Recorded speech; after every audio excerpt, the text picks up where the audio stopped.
Completely scolding people behind the scenes. My name is not Steven. That's my mother who calls me that. So, hi everyone, welcome back to Family Problems Evandale. Childhood issues. GM doesn't really stand for Game Master.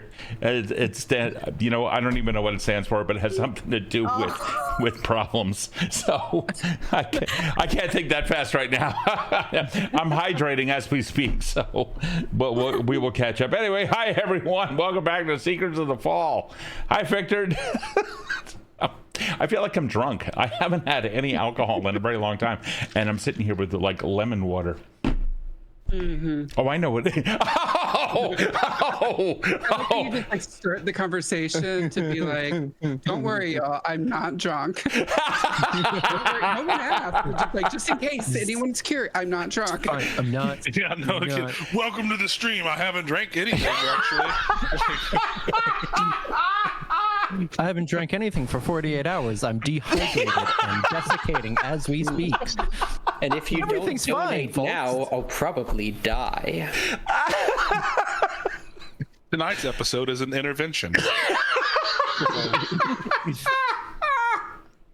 Fuck. Oh, you guys are brutal. Oh my god. Steve, we really need to talk about your dehydration. It's for just $5.99 a month, you too can save your GM. Oh my god. Call now. We're standing by. I'm done. Meanwhile, I hydrate. And we just set the record for the fastest Evandale stream ever. Because I'm about to fucking die. Can't do that. Wow. He's gonna die. Unlock the back You door heard him. So when I come home, I can actually get inside. Yeah, open. Screen door's open. Okay, great. I would like everyone to know, since they're throwing me under the bus, I'll throw you under the bus. I've never encountered a group who can talk more about cheese over the course of 25 fucking minutes and every combination and iteration thereof. I'm getting the entire stream set up and they're talking about, well, I mean, you know what it sounds like? The scene from like Bubba Gump. Like fucking. Hold on, we got into the science of cheese. I know you did. We were just listing cheeses. This is like peer review. Okay. You loved it too, Steve. You loved every second of our cheese talk. When you started talking about using fucking frozen nitrogen or nitrous oxide or some shit laughing gas, why you were using laughing gas with cheese in order to create a foam, a cheddar foam? Because carbon dioxide leaves a slightly sour taste that would clash with the already tartness of the cheddar. This is my life, folks. My life. And how do you think the Laughing Cow cheese got their name? They just out there in their field, man, huffing nitrous. Just doing whippets. Whippets! You just took me back to high school. Apple's out. Apple's like, no. Now goes back to the middle of. And today's art prompt is draw a cow doing whippets in Steve's high school. Oh, Farmer. Oh god, you guys are fucking brutal. Alrighty, so. Oh, Jesus. All right. Anyway, welcome back to whatever the fuck this. What game are we playing? Secrets of the Fall, baby. Oh, so it's not Kill City Sinners. All right, never mind. No, I thought it was Secrets of the Cheese. At all. It's okay. Got it. All right, here we are. Hi everyone, and welcome back to Secret. Oh god, I can't have that kind of straight voice. Not after this. Alrighty. Anyway, welcome back to Secrets of the Fall. The cheese episode. Yeah, it's episode 5, and we're like 5 away from 1,000 followers. I don't know how.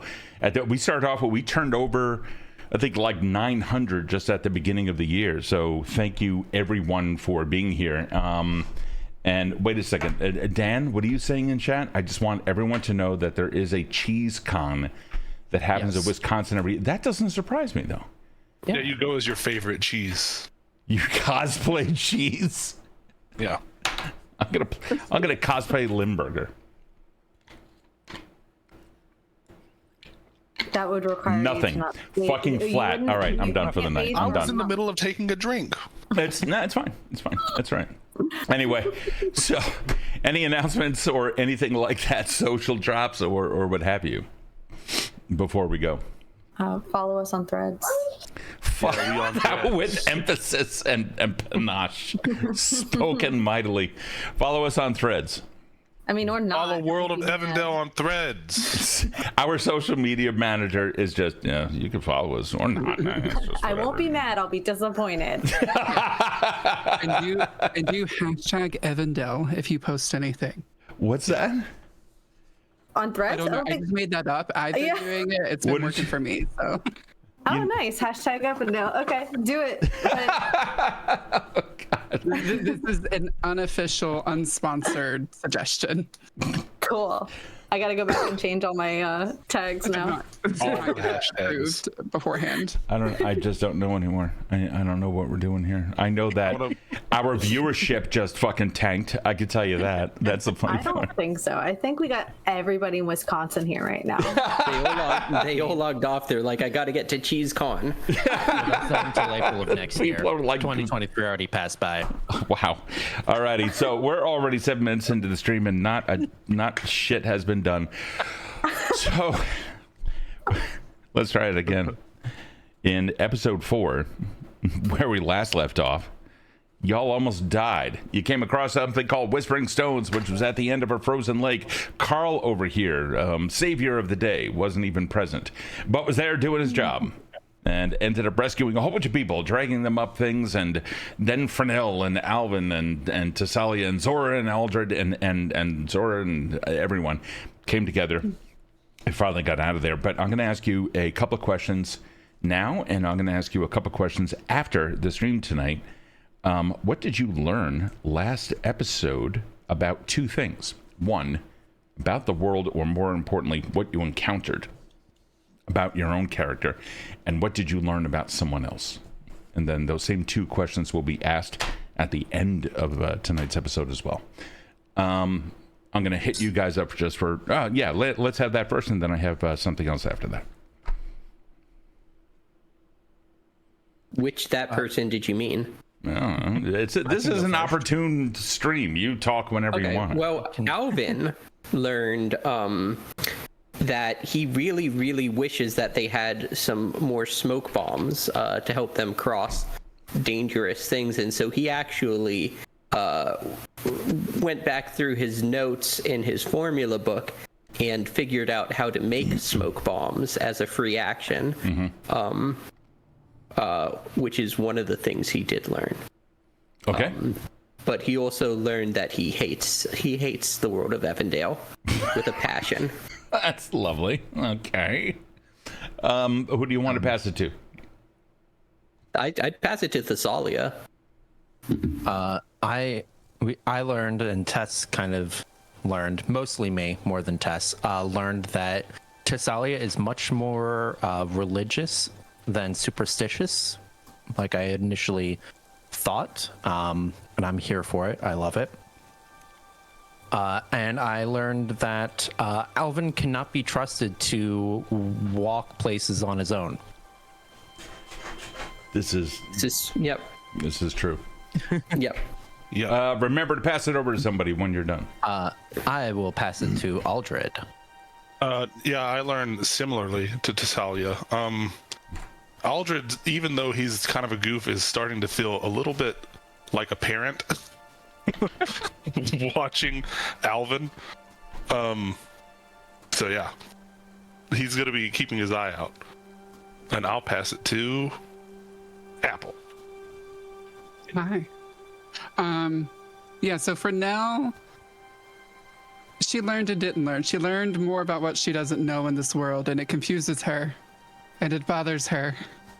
Especially like right at the end last week, where she was like looking off into these like flying like space eels that were like going through. She's like so confused, just like completely enraptured.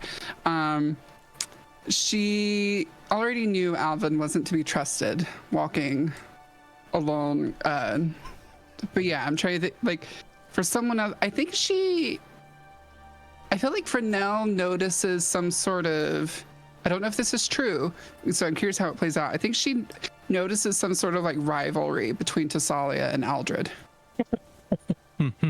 Sorry. Especially like when we were like going to sleep that first night and they're just like kind of like going back and forth like, I'm gonna stay up. And just every time one would wake up, the other had to be there and like do the same thing. So yeah. Karl.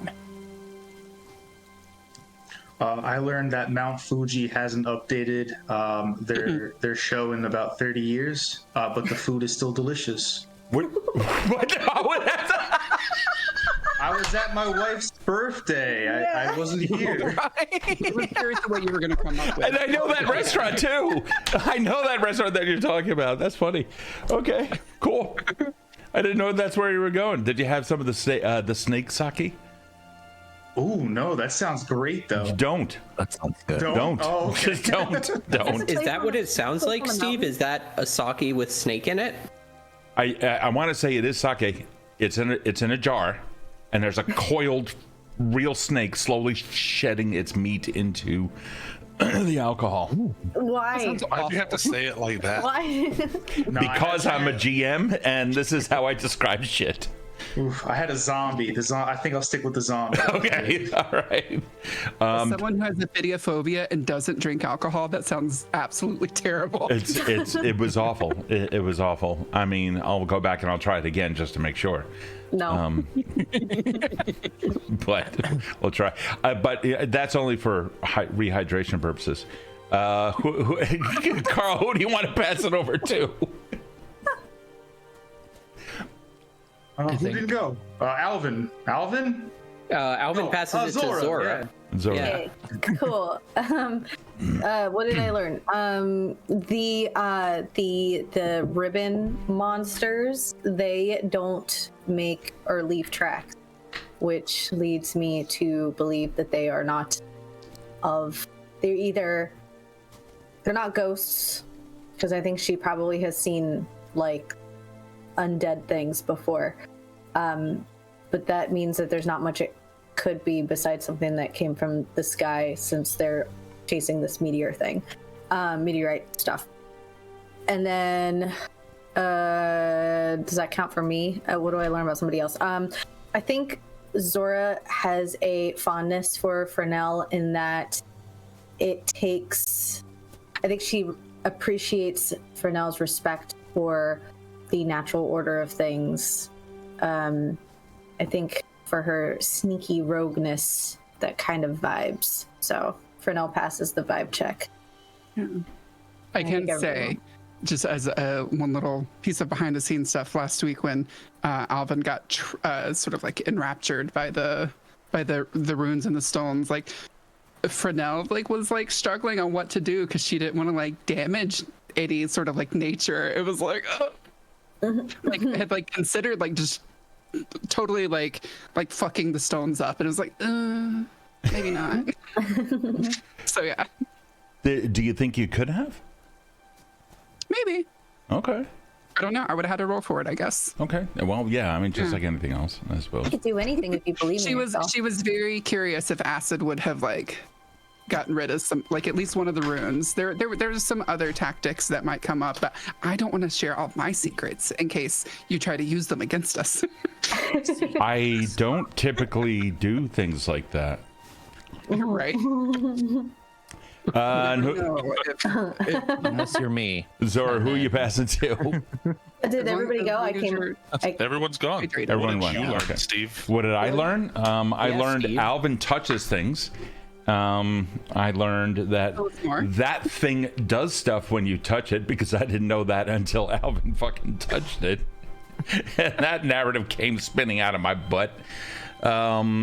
I realized when that happens. it's just got to go with the roll, man. I knew that after all that time that you guys had managed to escape hold in the underground and the belly of the beast of the capital of Irunde, where you managed to find this thing, you killed all the cultists, and then after you escaped, there was mist everywhere, allowing you to run through a very visible area after discovering that your wagon wasn't present anymore.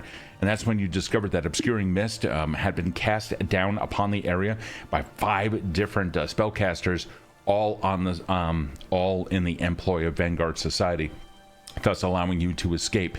You went through a small tunnel, which enabled you to get out of the area.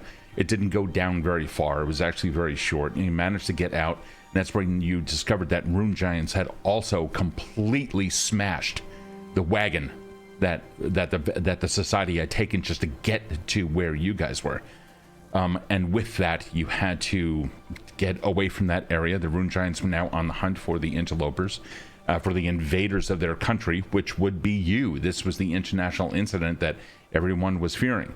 Well, you did manage to survive, and after several days of travel, close to 7-8 days of travel, well over a week's worth of rations spent, some hunting had been done. You guys came across an area where there was some fishing, and when you encountered towards the end of like a week or so of travel, about 6 days, you came across these monoliths, and they were standing there not like a Stonehenge type of thing, just like 4 of them or what have you, and they had runes just engraved in them. And local legend had said that sometimes they're during some sort of a weird phase between the 2 moons above, that the runes start to glow and maybe they sing. Well, as it turns out, wind is blowing, and as it blows through these things, yeah, there is something there, and that sounds like whispering. But then Alvin touched the runes, and, well, we just heard everything from everyone about that. Monsters came out, a gateway somewhere somehow was opened. These things were absolutely horrific. No one was able to understand exactly what the fuck they were looking at, because no matter what part of the creature you looked at, it looked like that you were looking into the beyond, whatever the beyond is. And Alvin was constantly mesmerized by this entire thing. Slowly, his hand was getting sucked into the rock itself. It took like the efforts of about 3 people or so in order to drag him out, and once he popped out, he didn't remember a single thing.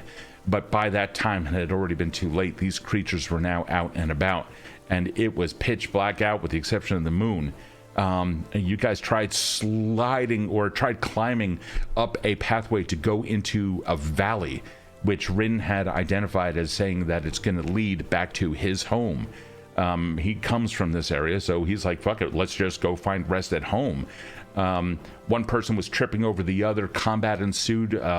Danger was, well, everyone was in peril. And finally, you guys managed to escape. So it has now been 2 days. It's now the 13th of Night's Fall, 9:44 IC. The evening has come at the end of the 2nd day of travel. Wounds have been felt. And this is a testament to something. All 6 of you survived. That is also something else I learned about you guys. No matter what happens, you're all going to end up working together. You banded together as a team. You came through it. A blizzard-like wind now kicking up towards the end of the night. You had been steadily going down in a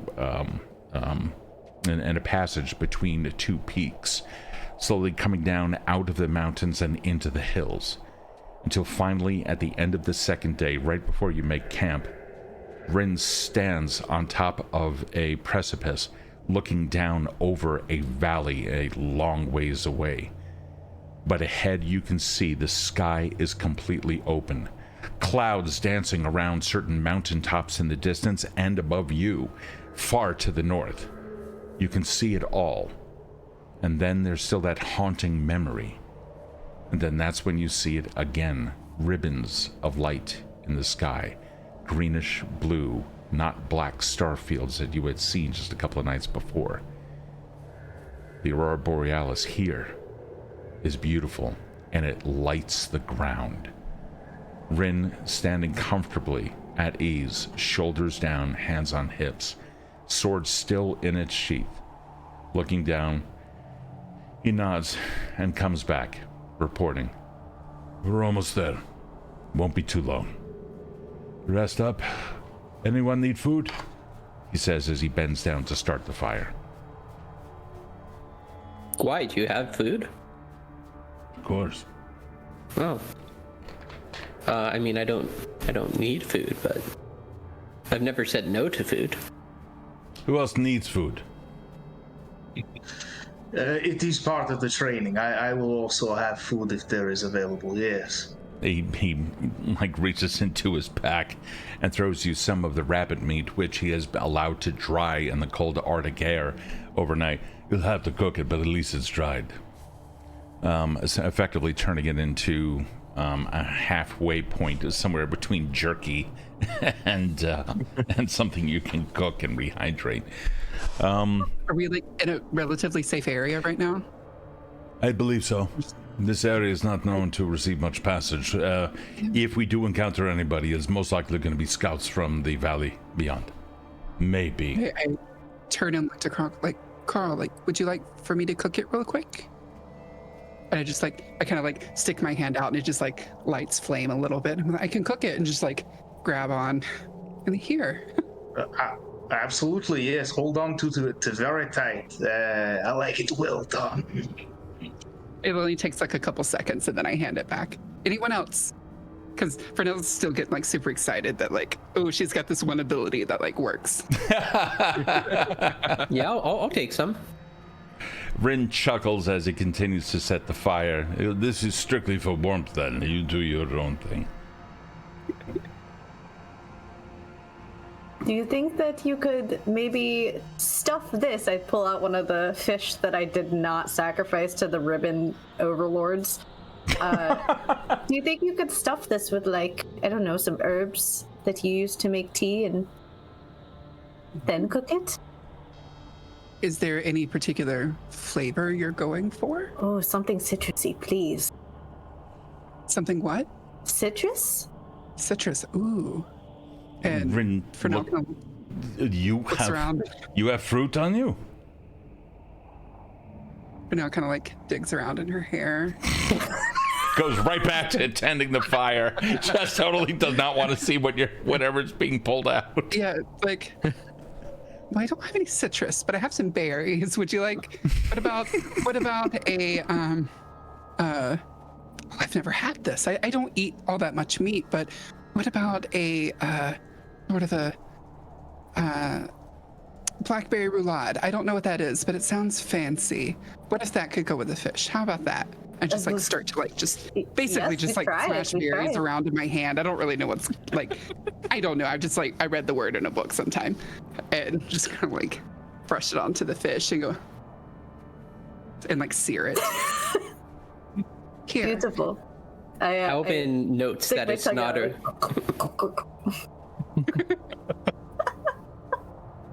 Yeah, Tess, chowing down on her own rations, is staring daggers at you, Zora, from across the campsite because you hid a fish from her.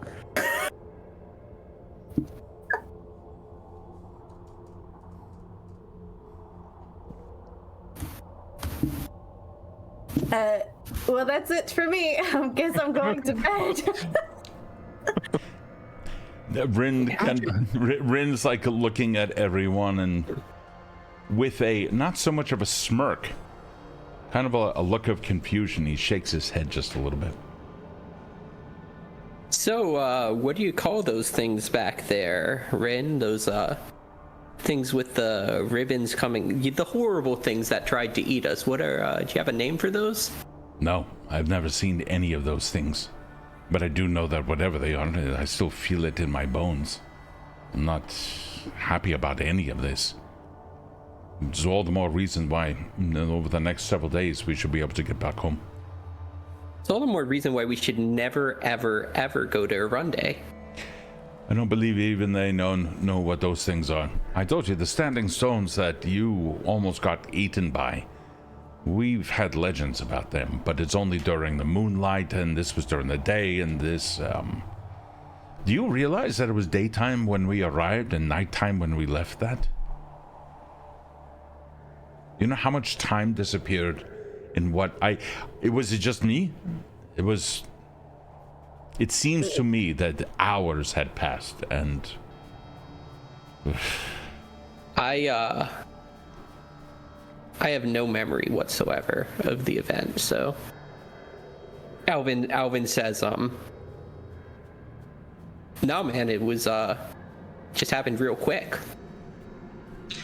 These ribbon creatures, can you describe them for me? I wish to look in my book, see what I can find out.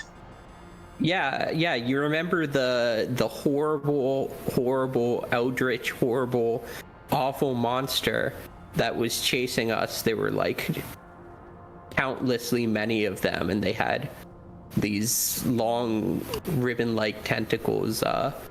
Help me out here, guys. What the things beyond human comprehension, right? All right, let me check my book. They were invisible. Yeah, look up under T for things beyond human comprehension. And yeah, I'll try my esoteric lore to see if I've ever heard of any such thing. Absolutely. Go ahead and roll it for me. Let me know what you got.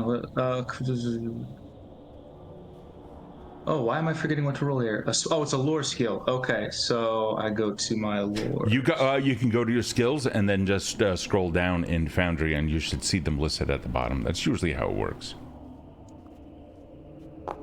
There it goes. Oh, that's a nat 20, but I don't know how good I need, so 27. That is quite well. Hold on for 1 second, and stay in Foundry. You ready? I am ready. So this is only going to be seen by you, my friend. Ooh. Oh, good. Long words. You like reading? What you end up finding seems to be a journal entry from someone of a distant past. Hey, I have found something. It was under M&M for Midnight Monstrosity. The writings of Ilyas Jamadawi. I am butchering that poor person's name, but on I go. The horror towered, a monstrosity thrice the height of a man, a nebulous mockery of anatomy that bled an eerie, unsettling sense of wrongness into the very air around it. Its form bulged grotesquely, bulbous like some bloated creature birthed from the feverish nightmares of forgotten gods. Oh, by the way, I'm sorry, Zora, you wanted to go to bed soon. Are you okay with this? Yes, this is like a beautiful bedtime story. Okay, wonderful. Rested atop 4 stolid tree thick legs that bore an uncanny resemblance to an elephant's feet. It stood squat and impossibly sturdy, a defiant affront to the laws of physics and nature, shaking the earth beneath its weight, rendering any semblance of familiarity from the world, beyond human comprehension, see? Wildly flailing from its aberrant mass were tendrils, sinewy and dreadful in their motion. They were elongated and pulsating, reminiscent of an eel's body. I remember this. Yet Rin sits up. This is uncomfortable. What? This is uncomfortable. Please continue. Oh, very good. Yet so much more horrifying in their alienness. These tendrils were anchored in some unfathomable manner to the hideous form of the beast, seeming almost to grow. I hate to interrupt, but can you skip to how we kill it? Oh, let me skip ahead. Hold on. Yeah. Does it say how to kill it? Its skin, to gaze upon its gaze, not upon flesh and blood. No. The cosmic I think we would be all more comfortable if it was dead. Ooh. This cosmic horror bore the star field upon its form, the universe given ghastly shape. Okay. While we're finding that, can I roll a perception check on Ren? Yeah, absolutely. Unfortunately, it does not look like we have a means of destroying the creature, but instead it seems to just be from writings from someone else who has seen and named the creature. He's engrossed You can see he's writing. His hands are, like he's a combination of warming up his hands, but also subconsciously like comforting himself, just listening to this horror. Well, if it seems as though nobody has killed one, perhaps we'll be the first. I can't help but wonder what they taste like. Rin stops. I'm going to bed. I don't know if I can after that, but I'm going to bed. I as well. Who has first watch? I can take first watch. Well, I'll take second then. You two keep taking well. watches. I could take a watch too.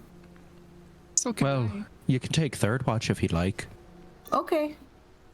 And then Frenell, you have tomorrow. Okay. Alvin is already asleep. Just zero Literally fucks not given. surprised. Just no. Snoring. It's I already feel like out. he puts 2 corks from his reagent bottles in his ears. I've drunk a reagent and now I am fast asleep. Is that what you call it? You sure you're not just fucking hydrating? Yep, bastards, all of you, all of you Dehydrated bastards. So anyway, the night. Well, let's find out. Are these my dice? This one. Do you want me to roll perception? I'll let you know if you find anything. Besides, it's not you that gets to roll it. It's me, in secret. Oh, right, yeah. Thessalia, your first watch, you said? I Let's see what's there. That's cool. Are you able to see that? I see some question marks, Ah. which perfectly mirrors my mood right now. There is at one point that you hear something. It sounds like yipping puppies in the distance, a constant chorus of them riding on the wind of the blizzard that is taking place some miles off. You can feel a sense of, what the? Why do I now have rain sounds? Is that coming from Foundry? No. Let's say it's raining in Foundry for me, but Yeah. I have Yeah. the sounds turned off. Is it raining in Foundry? Yeah. 'Cause we're Yeah, it seeing- started Fortune's raining. End. That's Yeah. apparently I have new things going on. I swear it's only water. I swear it's only fucking. All right. Anyhow, You see that? Like, you hear that falling from the sky? That's what you're supposed to hydrate with. it's still raining. My. Okay. Anyway, I turned it off. Oh, I found it. Okay. Nope. Anyhow, there is something that is riding over the winds, but then just as quickly as it came, it had disappeared. That's as much as you are able to detect. Although you do pick up, right at the end of your watch, the crunching sound of feet in snow somewhere nearby. You do take a look around. Unfortunately, you don't see where it came from. But to assist you and to reassure you, to see whether or not you can find some sanity in this, when you look off on the peaks and the other areas, you seek out the contrast between the land and the sky beyond, just to see if anything happens to be moving, if any new bumps have been added next to trees. Surely an amateur scout trying to ply their trade. Right, you don't see that. Instead, it seems that things are somewhat normal. And then right before you pick up, or right before you wake up the next person, which I imagine is going to be Aldred, you hear laughter in the distance riding on the wind.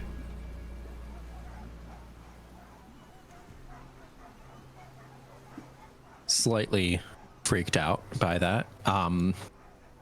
Tess goes over to Aldred and, like, standing up, but like keeping an eye in the direction that the laughter came from and the wind. Just gonna kind of like lightly nudge Aldred awake with her foot in his ribs. Yep. Aldred, it's time. All right, ready. Just so you know, I have a funny feeling that those midnight monsters found the pack of wolves that were in the mountains, and I heard crunching of snow nearby and the sound of laughter coming over the wind. Did we go check that out? I wouldn't stray too far from the camp. Can we make a perception check to tell if we can see how far it's coming from? You don't currently hear it. Oh, okay. No. This happened maybe a minute ago tops. Okay. But, Aldred, before I go to sleep, now that we've got a bit of a private moment, you know that I'm not really the most in tune with how the members of a crew are. You're better at that than I am.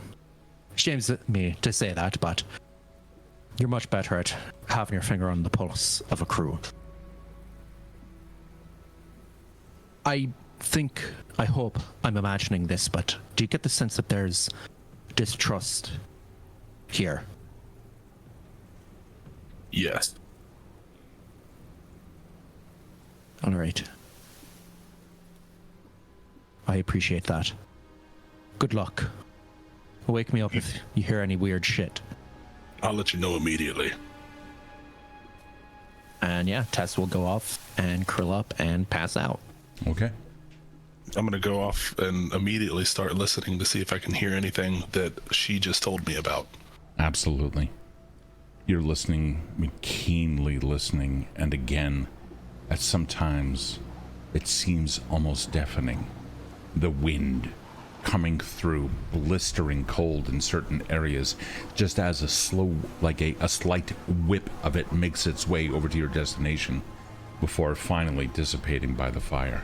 Even the fire's moving, but every now and then it happens. It's thankfully not frequent, but then you hear it. The barking of dogs, the yipping of puppies in the distance, and then somewhere out there, the laughter of people. And then it stops again.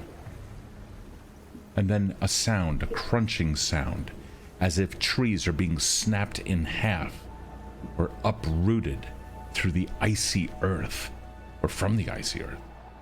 And then it dies again. And then it stops. Silence takes over the area, as in no sound at all. And then you look around, and the night sky is devoid of stars. Give me a will save. Okay. Really glad I didn't take second watch. Oof. Oh no. 9. Would Frenell have possibly woken up if the sound of like trees were being destroyed? Everyone's fine. Okay. Aldred, looking around, what are you looking for at this point? There's a warm fire, a glow from that fire, but all sound around it has ceased and the stars have disappeared. In fact, you don't even see the mountains anymore. You don't see anything other than a yawning blackness all around you, except by the fire. Well, immediately, like being a superstitious pirate, I immediately think that something supernatural is going on. I'm gonna go and wake up Thessalia. Okay. I walk up. Sorry, go ahead. Thessalia, give me a fortitude save if you don't mind.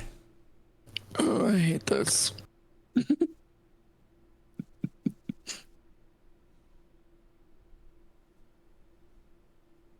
14. You start. What do you do to wake up Thessalia? I'm going over to just nudge her, just like she did me. I'm trying to keep quiet, but I'm looking around, seeing total darkness except for by the fire. Thessalia, what does your body look like as you lay asleep? Are you face up or over on a side, on your stomach? Probably like fetal position, curled up on her side. Which side is facing the fire, or in this case, more specifically, Aldred? Like the front side, like the inside, like her face and belly, if she were to like stretch out. So you can see Thessalia's face glowing by the fire, but then as you push her over, her guts spill out, and it's just stuffing. Oh, shit. Well, I'm Aldred is like panicking right now. Thessalia wakes up. Thessalia does wake up. Thessalia wakes up. Aldred, what's going on? I'm literally like trying to pick up your guts and put them back into you right now. The only thing between your fingers and in your palm right now is air. Aldred, what's going on? There's something wrong here. Something completely wrong. Well, I gathered that you woke me up from a beautiful nightmare. The sky was black. There was no light but the fire. There were sounds coming from every which way. And you were dead before me. Huh. Strange. I'm not I was tired. having Not in the least. It wasn't a dream. No. You know I I don't don't think make that's- shit up like this. No, I know. Of course not. Of course not. Yeah, I look around. Does everything look normal? Yeah. The only odd thing that you hear aside from a distant wind is just some ravens off in the distance, and that's it. All right. That's certainly odd. Shiver goes up your spine. You know something's out there. You didn't detect it while you were on watch, but give me a will save. Actually, I'll make your will save in private. I hate that even more. It's the way of things. I hate how calm he is when he says it. Like the six-fingered man. Secrets don't make friends. Secret roll has been made. I see that. You are aware that what is it, Aldred or Aldred? Aldred. Aldred had experiences, something that Aldred had experiences, probably prompted on by those things. And sure, there's something else out there, but right now there are stars. Your guts are obviously not spilling out, and Aldred's eyes are very wide and really open. And you are looking at somebody with a nervous twitch. There's a reaction to their face that seems to be short and quick, as if even the slightest noise, like Alvin turning around in mid-snore or something, just immediately startles, and his reaction is so over the top for it, but he yet remains quiet and still. And having that energy around you seems to, it's almost infectious. I hate that you use that word. Yeah, Tess, like, as she sees Aldred jumping around, brings out her hip flask, kind of shakes it to, like, hear how much is in there, and then just passes the whole thing to Aldred. All right, here's the last of the rum I had from the ship. He's Take down it. with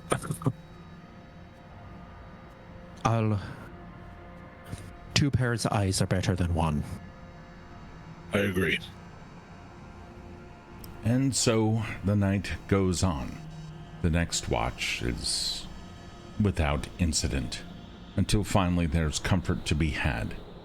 The sun starts making its approach.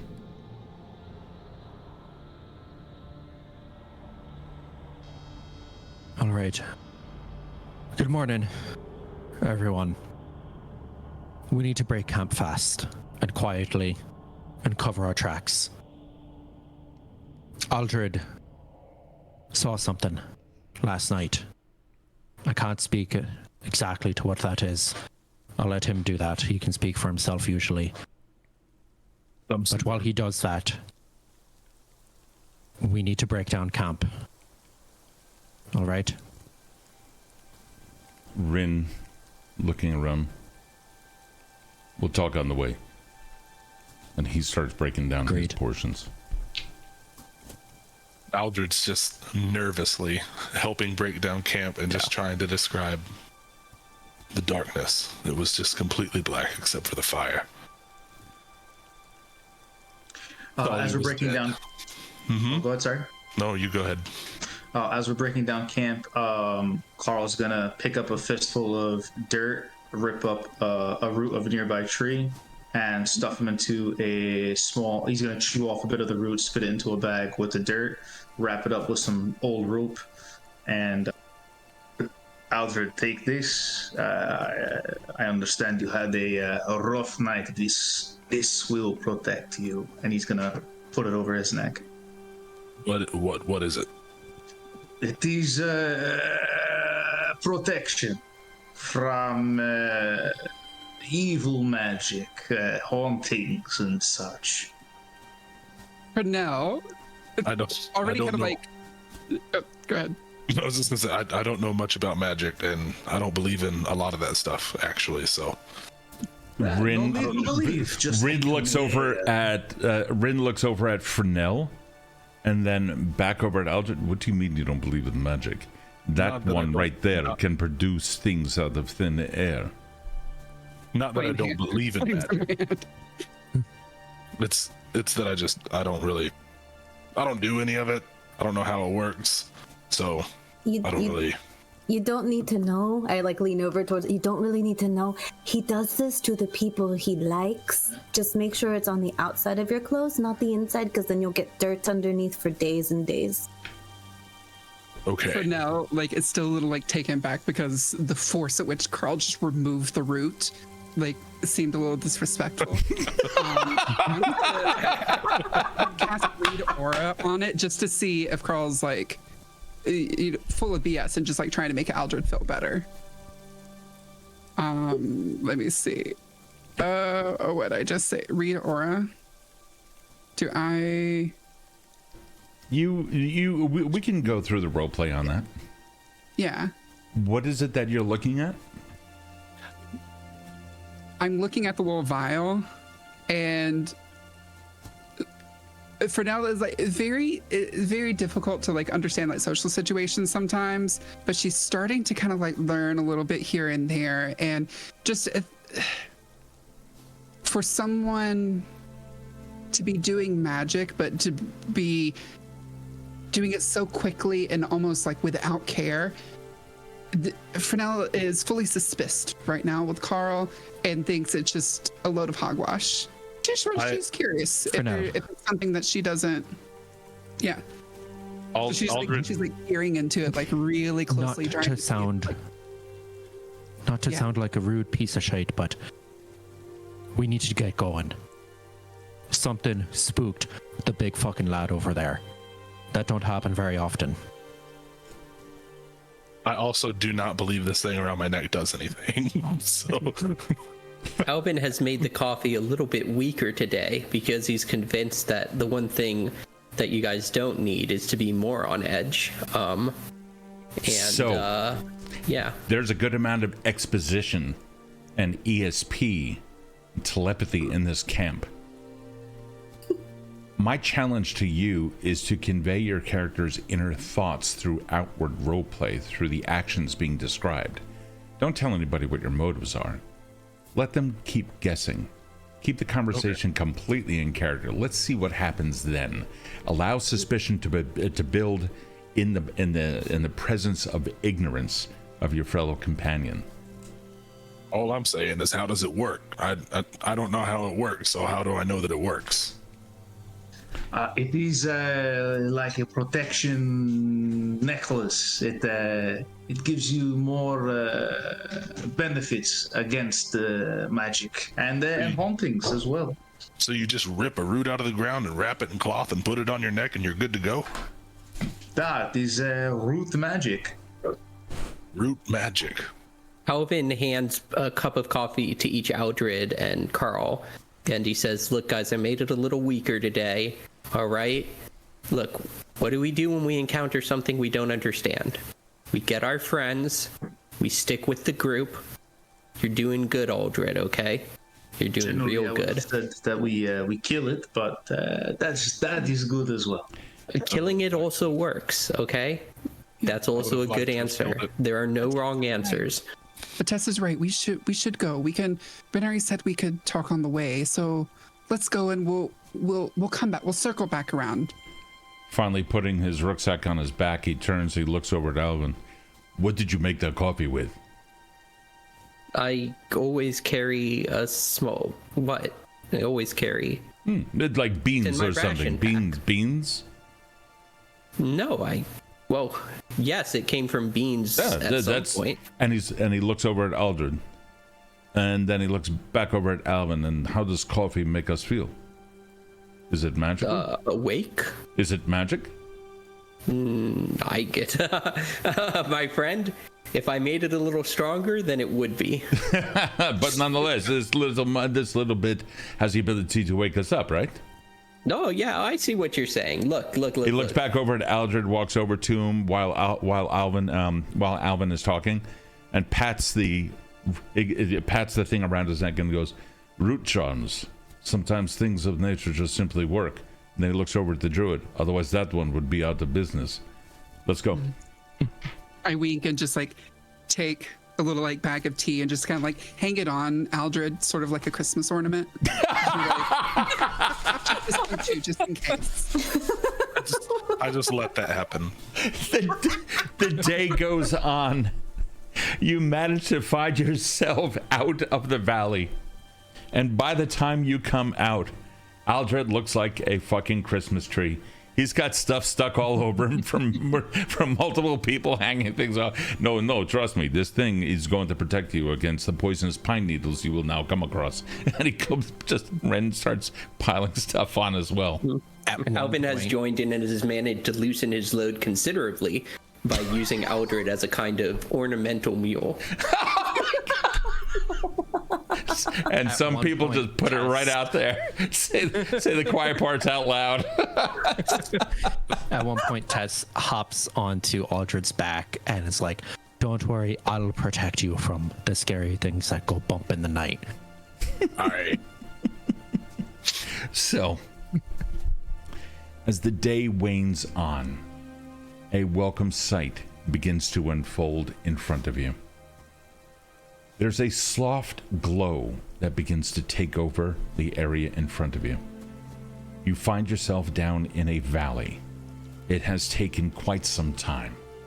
The soft glow of the sun now setting at the far end. Until finally, Rin stops, looks ahead. You find yourself at water level in a deep glacial valley. And beyond, a home. Rin, you're from here? You live here? It's beautiful. My village is actually further down. But this is where we're going. It's still beautiful, but I have high hopes given this area. This is where we're going to stay for the night. Further down? It doesn't rain much here. Does it? No, it doesn't need to. But the land is green here. It's not always so frozen, and that is a good thing. I'm just glad to see fresh water. And it's not frozen. And when you come in here, it looks like that the warmth of the air during the day has allowed a lot of the snow on the rock and on the land to completely melt. You don't see muddy tracks in the well-worn grassy area over by the village. You don't see frozen water. It is fresh, and it's actually warmer. The wind is a little on the still side. A slight breeze that is cold and reminds you of your climate comes through here, and it is darker than it is outside. The surrounding mountains and peaks completely blocking out sunlight in this area, not really providing much of the vegetation with really anything. But there are a few scant trees. The winter, of course, has caused their leaves to drop. You don't see any evergreens. But the fact that there are, what do you call are they deciduous? The trees that drop leaves? Yes. Deciduous. Yeah. Frenell shakes her head, yes. That you see deciduous trees here also means that the climate during the spring and in the summer, which is yet to come, is going to be more welcoming to the things that you from the south are accustomed to. He hops over a quick stream here and there, and then several more, all of which bleed into this area. And you can also see a fisherman down the way. Overall, it's cozy. The tall peaks of the buildings give way to small little vents in the roofs that let out small streams of smoke, and also are lit from the wildfires within. Large rooms occupy these buildings, benches on the sides of the hall, serving not only as a place to sit around a massive fire, but also a place to sleep once the furs and the pillow has been laid down. Everyone here inside the village seems to be fairly comfortable. Rin has a little bit of a pep in his step, and he walks forward about by maybe 15 feet, not allowing himself to get ahead at all. And then he stops, turns, and looks back to make sure that everyone's okay before continuing. So your people, Rin, are they friendly? Are they friendly to strangers? We always like to think so. Many of the people in here are not accustomed to seeing gnomes, but this whole valley is filled with... it was a long time ago, there was a migration phase that came up into this area that brought us here. There were many elves that also came, and dwarves as well. You'll also find some halflings further down in the valley where I come from. This is just a small fishing community. They're accustomed to seeing people from outside visit, but they may not have many within. Thanks, that's what I was worried about. Worried about? Nah, I wouldn't worry. The things that they are much more interested in is whether or not you have a good story to tell as you sit around the fire, and whether or not you have something to eat and to drink. You will be washing your hands and taking off your shoes when you walk in. This is to leave the outside world behind, so that your feet, probably your woolen socks are moist, can steam up in front of the fire and warm up your feet. Your shoes will be unmolested, as well as any outerwear. It will all be staying the same place along with everyone else. Once you come into the building, you're all equal. So watch your tongues and try not to offend. They will take you very seriously if the insult comes in public. Seems like they have very sensible customs, and I'm very gracious to not be on the road. Thank you. I don't know about anybody else, but I think I'm gonna hop in the river real quick first. Oh, thank God you said it. You really should hop in the... Oh God, I should hop in too. I mean, all of us should if we're really being honest with ourselves here.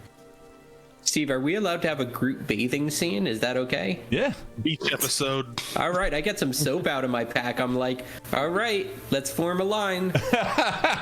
Yeah, you guys all have soap as part of your kit. Thessalia's back. Well, Tess actually doesn't join in with everybody. She goes off a little ways, and she breaks out a couple gold pieces and like hucks them far downstream. You see the fisherman who's like this, and like looking over at the plink, and then looks back at you at all the fish you just scared away. Oh, terribly sorry. They don't speak your tongue here. Rin is taking off his boots, and he's gonna dive in too. I'm just... Can you tell him I'm sorry, Rin? You'll tell him in time. You won't die for that, don't worry. Zora, I hate to say it, but when's the last time you exfoliated? Oh, I'm doing that now. I say as I go up and down on my back against a hot rock. Sure, there's like a campfire outside of the village. Sitting there like with her hand on the rock. Yeah. About 5 seconds ago, Alvin. This is delightful. Thank you so much. I love your town. It's so nice. Karl, what are you up to? Actually, I'm going to turn the whole scene over to you guys. Just keep it going, keep narrating, keep talking, keep discussing. The more conversation you have, the more ideas I get of how to work with you. So, go ahead. Oh, Karl, would you like some soap? I've got. Here you go. It's a little bit of lavender in there. I am okay. And then he just dips his hands in the water and he brushes it against his face, in his hair, and then he swallows some of it, swishes around his mouth, and just spits it back out. All good. When in Rome, I suppose. Or whatever the equivalent is in this world. Coltrek City. When in Coltrix, thank you. Yeah, Tess, after she's done, you see her after she hucks the couple of gold pieces downstream. You see her kind of like get down on her hands and knees at the water's edge, and almost like meditate for 20-30 seconds, and then gets up, just completely takes her pants off, takes off her bindings, and just jumps into the water. Aldred, what was that? What was what? And I'm like, as you're asking me that, I'm like, gone full frontal. Like I've taken everything off. I'm just walking into the water. What the routine, the test did, is that like a pirate thing? You're not doing it. No, it's not a pirate thing. That's a test thing. I turn to Rin, I go, we don't have any nudity taboos here, do we? Any nudity taboos? No? Why would we? Oh, because I need to wash my ass, that's why. Well, you do you, but we don't. You always make sure that you are downstream of anyone. I mean, it's common practice. Are we downstream? Is this... Yeah, well, Okay. Well, he like looks at Alvin, looks at the party, and then points to an area that is downstream of where the water flows. Make sure it flows away from you and not towards everyone else. I walk a few more paces downstream. Frenell, you can purify this, right? This isn't going to be a problem, right? Not quite that. And she just like hydraulic pushes him further down the street. Sticks her hand under the water and she's like. And then the fisherman, now seeing a wave come through, just like very subtle. Just stops, just like starts winding up the cord, picks up a basket full of frozen fish, and It's like a full body bidet. Well, Alvin is now sparkling clean. He's the best he's smelled in months. TOS. Oh, that's cool. Yeah. That's cool. Okay. Yeah. So, Yeah.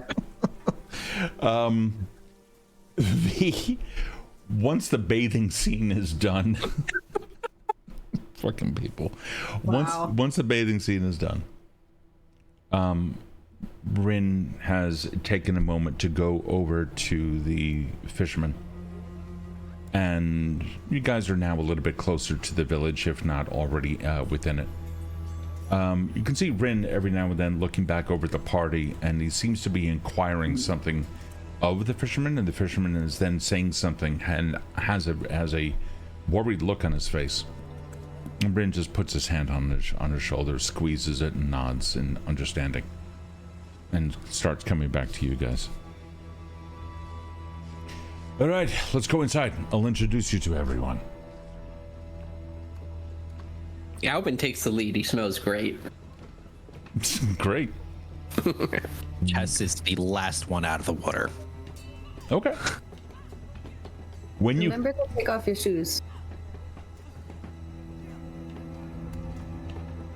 All I've put back on is my pants. I'm walking barefoot into the place, carrying all of my shit. No, I'm making sure that I'm fully dressed so that I can remove my shoes, thus obeying the one thing I was told to do. Also that my hands are washed. Rin looks down at Aldred. You're going to get mud on the bottom of your feet and track it inside of the house. There is standing brushes on the floor next to the door. You can scrape the soles of your feet there. Halflings sometimes do it, elves sometimes do it. This is part of life here. Just make sure your feet are clean when you come in. Absolutely. Wouldn't dream of it. You guys end up going in, and it actually seems lively inside. There's a presence of mirth that seems to almost fight off the darkness outside. It's a cozy place. You come in and it is lit amber everywhere. There is bronze and brass hanging off of the rafters that reflect the light of a massive 8 foot long and maybe 4 foot wide fire set down in the pit of the lodge that you are now in. People with furs no one's wearing their furs. Most people walking around in comfortable shirts, multiple layers. It's still chilly. It's maybe 50 degrees inside. It's nice. For a northern nation.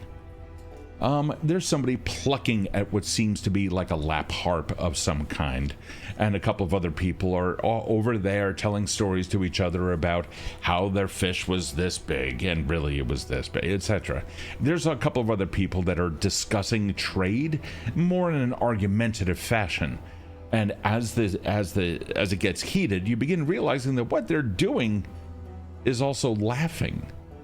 They're insulting each other in a very mirthful way. And then they just pat each other on the shoulder like, oh, that was a good one, actually. And then they just walk away. But the one thing that you kind of feel alienated about is the language. None of you, I believe, speak it.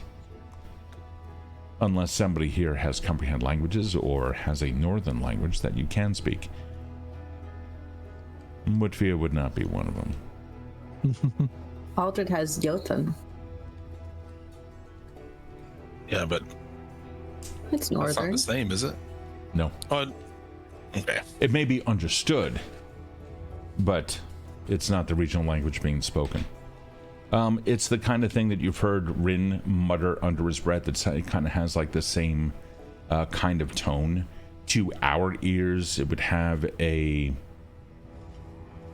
kind of a slight guttural sound to it, with longer vowels and odd sounds that are formed by the shape of the tongue within the mouth. But overall, it's spoken fluidly. It's rather pleasant language to listen to. When Rin comes in and a couple of people come over, and you see one person comes over and says, like indicates with a smile on their face, stops the conversation, says something to the other person, holds their hand up as if to wait for a second, goes over, fetches, and Rin meanwhile is standing by the door. He's taken his boots off, he's hung his thing up and hung his overcoat up, put the rucksack down on the ground, and he's like slowly rolling up his sleeves and what have you. And the person comes over with a very large, ornately carved wooden bowl and hands it to, it's empty, and then hands it to Rin. Rin then holds it, and the person then takes a massive pitcher of water, and it seems to be scented with like cardamom and some other things, and pours it in there also with a cloth draped over their arm, like what we may see in a white top restaurant with the old-fashioned servers, you know, or waiters having something over their arm. The pitcher is then put down. He takes the water. Rin then just brings his hand straight up, allows the water to come straight down the arms, gets in between everywhere, does everything. The guy then just dumps the entire thing inside of a barrel and then steps down to the next person. Whoever the next person is anybody here not doing that? I'm gonna jump right into it. Yeah, okay, so everyone, that's awesome. So now everyone is fresh and clean, and the person with the pitcher, who's the last person to have had it done? Tess. Tess? Oh, okay. Oh, you tell me. You guys discuss that. Tess can do it. Okay. They look straight at the Firaf across the way. Looks at you. And it looks down at your hands. Do your hands have fur? Sparse amount on the backs, but like the palms and like a couple, like maybe like half an inch to an inch down her wrists are completely like bare skin. Okay. All right. Like that's kind of where her bindings and like hand wraps begin. Okay. That's awesome. So look at you. They try to do the math in their head of how that works, and then they see the bare skin, and then there's kind of like a good hearty smack on her left arm right here, like that, with a smile, and then a squeeze, and then they say something to you. It's a single word. It is meant. It seems to come from the heart, and then they just start walking away with a now empty, dripping bowl, which is summarily put down somewhere, in a pitcher of water, which they immediately then refill from a nearby pump. It seems like that there's a well in this place. And then they go over to the person that they were talking to. Rin says, well, looks like everyone here is welcome. Come in. Told you this was easy. Have a seat at the fire. If anybody is eating anything, you can also eat it. There's no such thing as private food here. So be mindful. If you take anything out of your backpacks and it is private food, don't eat it here. You will have lodging for the night. You can eat it then. In the meantime, all things in this place are communal, so that you understand. And he just fucks off. He just starts going to other people, and he's like pointing at various people. The short of the long, he goes around to most people and indicates you. You can hear him calling you by name and pointing at the individual ones, and you see people like looking and talking back and nodding and etc. That's what he does for like a good half hour. What are you guys doing? I'm getting a drink. You're what? I'm getting a drink if they have them. Oh, fuck yeah, they do. Yeah. Yeah. Alvin is trying to figure out if we still have that silver tongue mutagen, and if who he might dose in our party to become the night's entertainment. For now, do you were you the one who had the silver tongue mutagen? Have you ever tried that before? It's so much fun.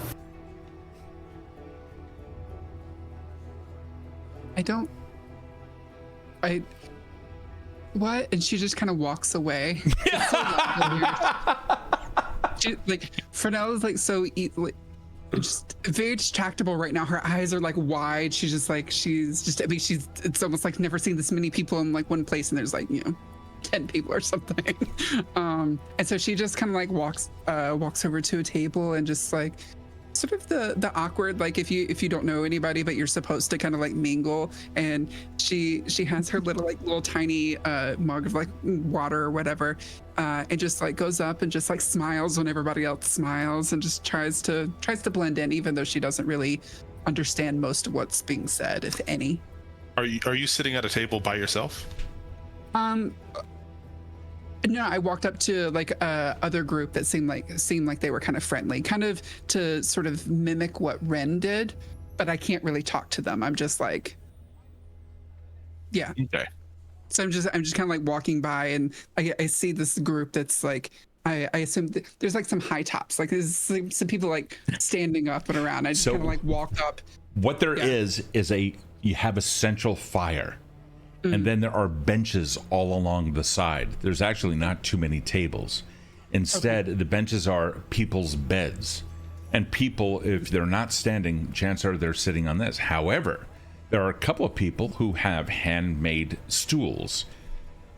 So they are certainly sitting on those things. And then there's like a bench here or two, but you're not encountering like massive tables like you might see in a pub. Gotcha. Yeah, this is a very comfy atmosphere. Gotcha. So she's probably just like standing and and she's very short, this kind of looks like she's sitting, and just kind of like trying to mingle a little bit without really saying anything, just smiling and trying to be overall friendly. Alvin, disappointed that he can't talk someone into making a fool of themselves, grabs Zora and says, "Come on, I hear they have really good fish here." Because he just doesn't want to be alone. Zora is picking up like a brass like candlestick or something, and she moves very abrasively when she's doing like her lizard thing. So it's like kind of looks like, and she's just kind of like seeing what is she's a treasure gal, so she's seeing what's valuable, not to steal or anything, just because she's curious. And like Alvin kind of sneaks up on her, and she's like, how much do you think this is worth? It looks very expensive. Very nice. Look, there's not even a scuff on it. It's like they never even touched it. I think it's worth one dead lizard and one dead gnome. Come on, let's eat some fish. I wasn't gonna steal it. I kind of like fuck off. I'm like, I'm not gonna steal it. I'm just like, I'm admiring. Alvin, just as you turn to go away, there is someone who is standing there. It's like you almost run into him. Someone is standing there and like looking at Zora with a complete look of absolute amazement and bewilderment. I sort of like tug on their hand a little to get their attention. Stop and they look down at you, and then they just go ahead. Wave up. I just give them a little hi there. Hi.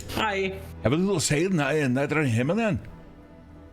It's for it have an old leaker and a good day to you too, sir. And then comes over to Zora and is like, say I believe he thinks you're a dragon.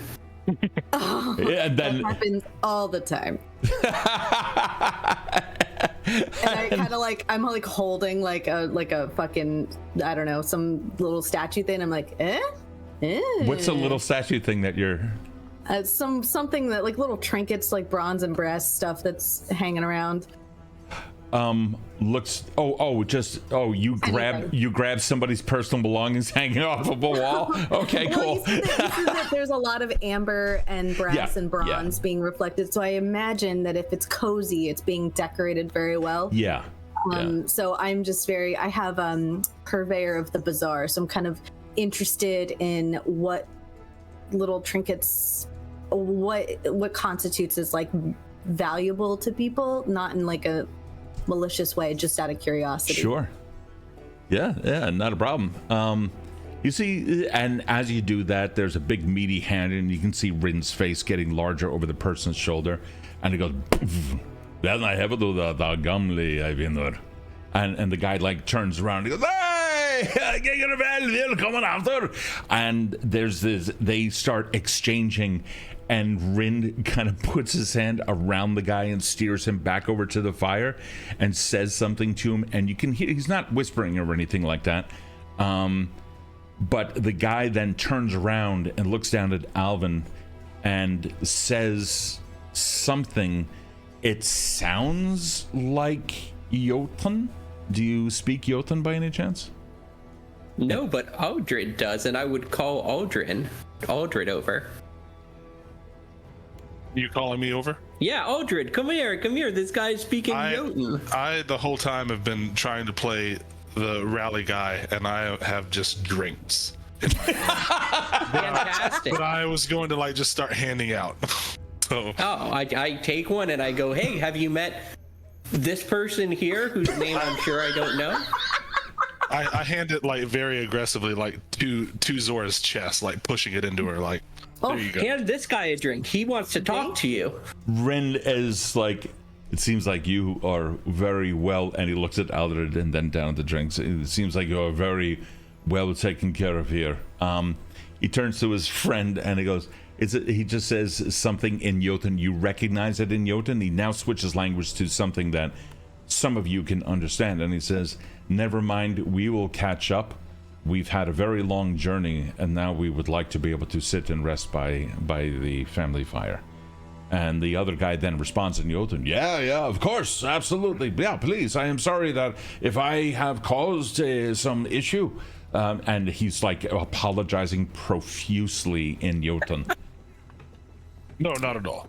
I wasn't here for the interaction that just happened, but I'm sure it's fine. And the man looks back at you and, oh, you speak Jotun?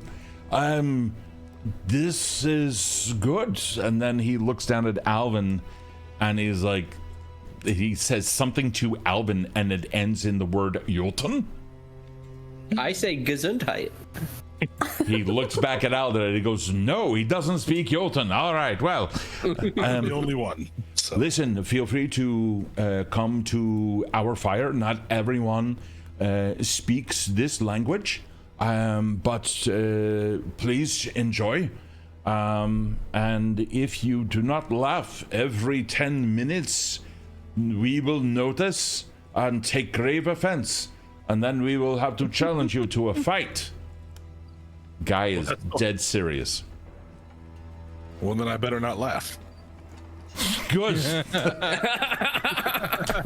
I like him, Rin. Rin's like, this is a good group. Everything's going well. All right, we'll see you later. Before we go, do we see the fisherman from earlier? Is he in the room? Yeah, he is. In fact, Rin is sitting down and saying, that man over there has words for us. Yeah, I walk over and I ask Rin. Yeah, Rin, will you come with me for just a moment? I want to give him something. I saw that we were kind of scaring his fish away. He got up and left as soon as we started bathing, and I wanted to try to give him something as sort of a, would it be acceptable here? I know everything's supposed to be sort of communal, but no, it's fine. It's fine. In fact, you are too worried. The words that he has for us. Hold on. Hey, yeah, come out here. And the fisherman, he comes over and he's got Thessalia, you recognize the kind of stare he has. His eyes are open a little wider than perhaps they should be for a person who's in a comfortable, safe environment. He seems a little bit twitchy, like a slight disturbance of somebody scraping their stool against the wooden floor. Like he turns as if something is going to kill him. And he approaches, and Rin says, go on, friend. Tell them what you told me. And the man is he tries to speak in, let's see, what language do you all speak in common, by the way? Tess speaks Avirial as common. That's fine. Avirial. Sylvan and Avirial. Good, and I imagine Mutvian. How do we know yes, what common? Common is like Avirial. That's fine. Evandale doesn't actually have a common tongue. One of the things that ends up separating humanity in the real world is language. And so to make it a little bit more believable, I struck the notion of common tongues. But trade languages do exist. Avirial is spoken extremely far to the west. However, the largest settlement by the Avirian people a long time ago was in Kultrek. And so Avirial ended up spreading through these northern regions as well. So it is generally understood like English is in Europe. Yeah. Maybe I can figure it out even if I don't understand. I imagine just I don't know if this is true, but I feel like Elven, like I would be able to understand words here and there. That's of a Virial. I mean, that's what everyone here in the party is speaking to communicate. So we can say that's your common language. Gotcha. That's fine. Besides, it's kind of weird, but for some reason we can't turn off the common tongue in Hero Lab. Yeah, I don't know why. So we'll just make that a Virial. And if you chose a Virial as one of your languages, then congrats. You now have another pick at something else.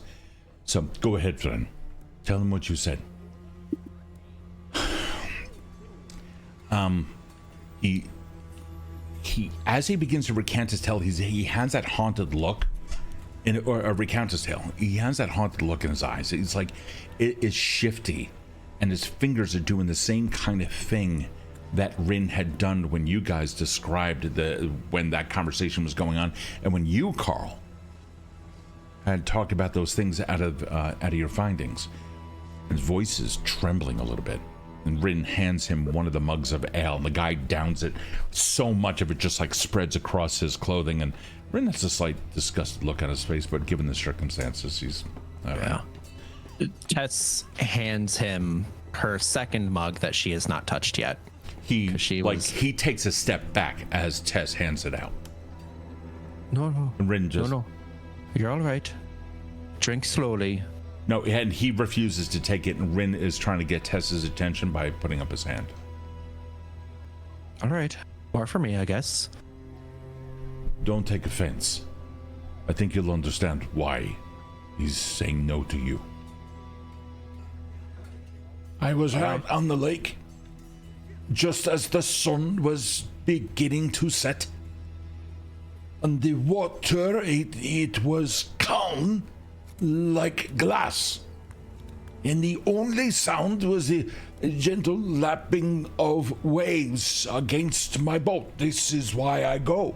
I get away from my wife.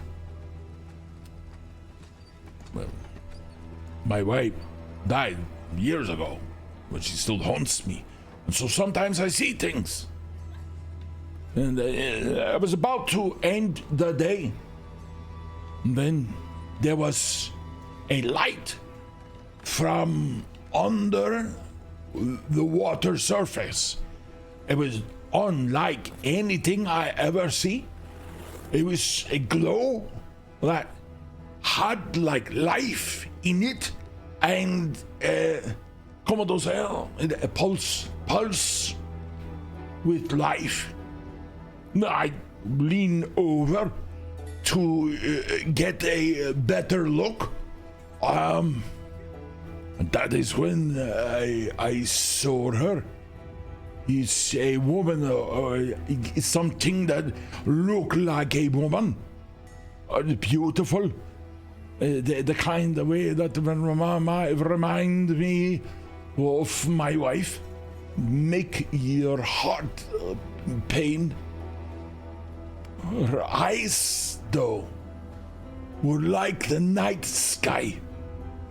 And Rin, puts his head down, and his shoulders drop. He's now entering the part of the story, and Rin is looking up at him as those next words come out, and he looks around at everyone else. The eyes filled with stars. The hair flowed like tendrils, like cloud of ink. Others saying tendrils, and he's like tendrils. It's like ribbons. Like ribbons. And he says that last part with conviction. Then she, under the water, began to sing. And I hear the song. No one can sing under the water. And song so beautiful, make the heart pain. But then and he stops and... But then she stopped. She looked at me. Her eyes I only see the night sky, the stars above, but I know that this is pain of sadness. Then, it's sadness, despair, Tanya. It was like she was trapped, like she was calling out for help. And then she was gone. Disappear like the water itself. Reach up with all she in it and drag her down, and she go like that. I've been fishing these waters 60 years. Never seen anything like that. And I don't know what she was, nor why she's there. But I know I will never forget her. And he stops, and Rin puts his hand on her shoulder from a seated position and lowers the man to a stool that he puts behind him.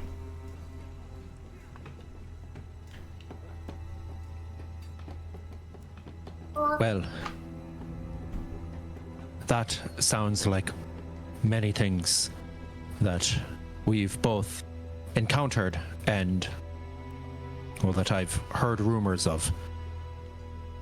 It almost sounds like I was a captain of a ship and a sailor for many years, practically my entire life before this. His back straightens up, and his face relaxes a little bit when you say that you were a captain or sailor.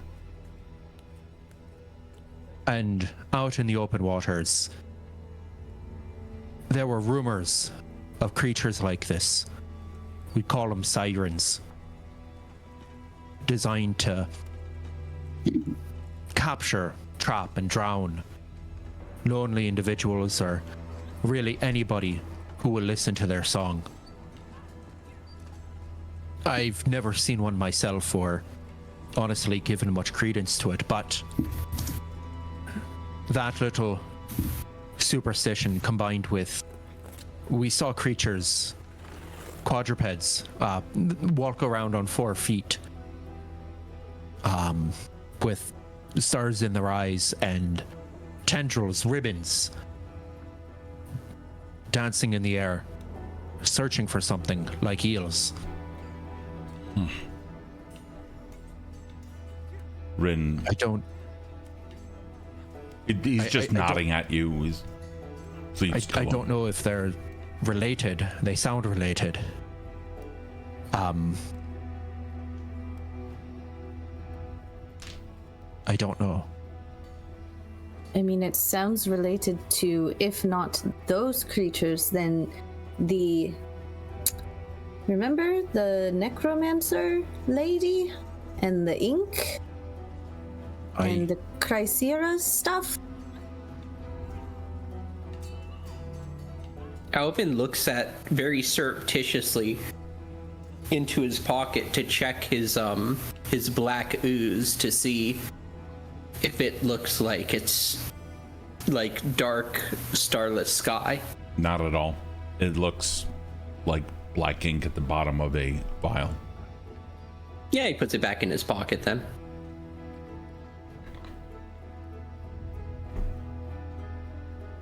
You know, for a fisherman, he tells a very good story. Alvin, I don't think this was a story. Look in that I didn't mean eyes. to imply it wasn't true. He's got away with words. Rin looks over at Alvin and kind of leans in. This is part of our culture to tell stories. We do not have the entertainers of the southern cities to bide our time. We rely on each other here. It reminds me of home, to be honest. And this is good. Yeah. In the meantime, from under a furrowed brow, Rin looks over at Karl. What do your studies have to say about this? Well, just from the original telling of this fisherman's tale, it's very similar to the midnight monstrosity with the look of the tendrils, the ribbons, and the sky, the darkening sky of its eyes. But let me see if I can see anything about this creature taking different shapes, or if there are any spin-offs of this creature, cousins to it, perchance. Give me your check. Rin, meanwhile, turns to the fisherman and says, "Okay, go." Oh, I need access to my character to roll. Oh, do you not have that? Oh, Yeah, shit. token. Oh, shit. Yeah, that's right. I forgot. You guys actually need to have tokens to be able to do anything. No, if you go over to the actors and just actors tab on the right hand side and just That's so cool. double click your name, Oh, that'll you bring got up your character sheet too. it. Okay, then there you are. I prefer to float on the screen. That's I fair. got a 15. There is something curious about this. It didn't behave like a siren, in that its song didn't lure him. He didn't make mention about being pulled underwater or anything like that. The story didn't go into any kind of a discomfort other than heartache from a potential lost love. He didn't describe anything that really kind of fits, but there were a couple things there that do stand out. One, the eyes, absolutely. But the rest of her was not described as that. He honed in on the eyes in the description. That's number one. Number two, the creature was able to speak underwater. Hair like flowing ink, could be black hair, could be the tendrils, could be.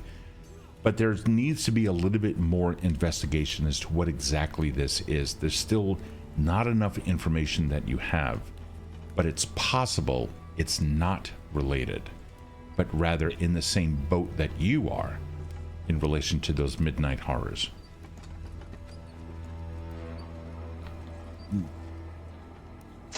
I think, from what I can tell, there is not enough information to go on. Who saw the fisherman while he was outside? I think we all did, no? Oh, I was not paying attention. Could someone direct me to exactly where his boat was at? I'd like to investigate. He told me exactly where. We can visit it in the morning when the sun is up and we can see the water itself. I wouldn't want to go out there at night. Very wise. So, With it, sorry. He said there was a light coming out of the water. We were all there. We didn't see it. I saw him no, get this up took and... place earlier in the day. Oh, I thought it was happening when we were there. No. So that's why he got up and left. Yeah. Never mind. Hold on. Rin gets a kind of a confused look on his face. Oh, there you go. What are I am. Oh, no. I'm sorry, I'm mistaken. It happened right after we left the water to come inside. He was still out there for a little moment. That's when. But he left. Oh no! before we did. Hold on. Did I or no? No, it was during the day. He is somewhat confused. He just had a full mug of ale. Any fish recently?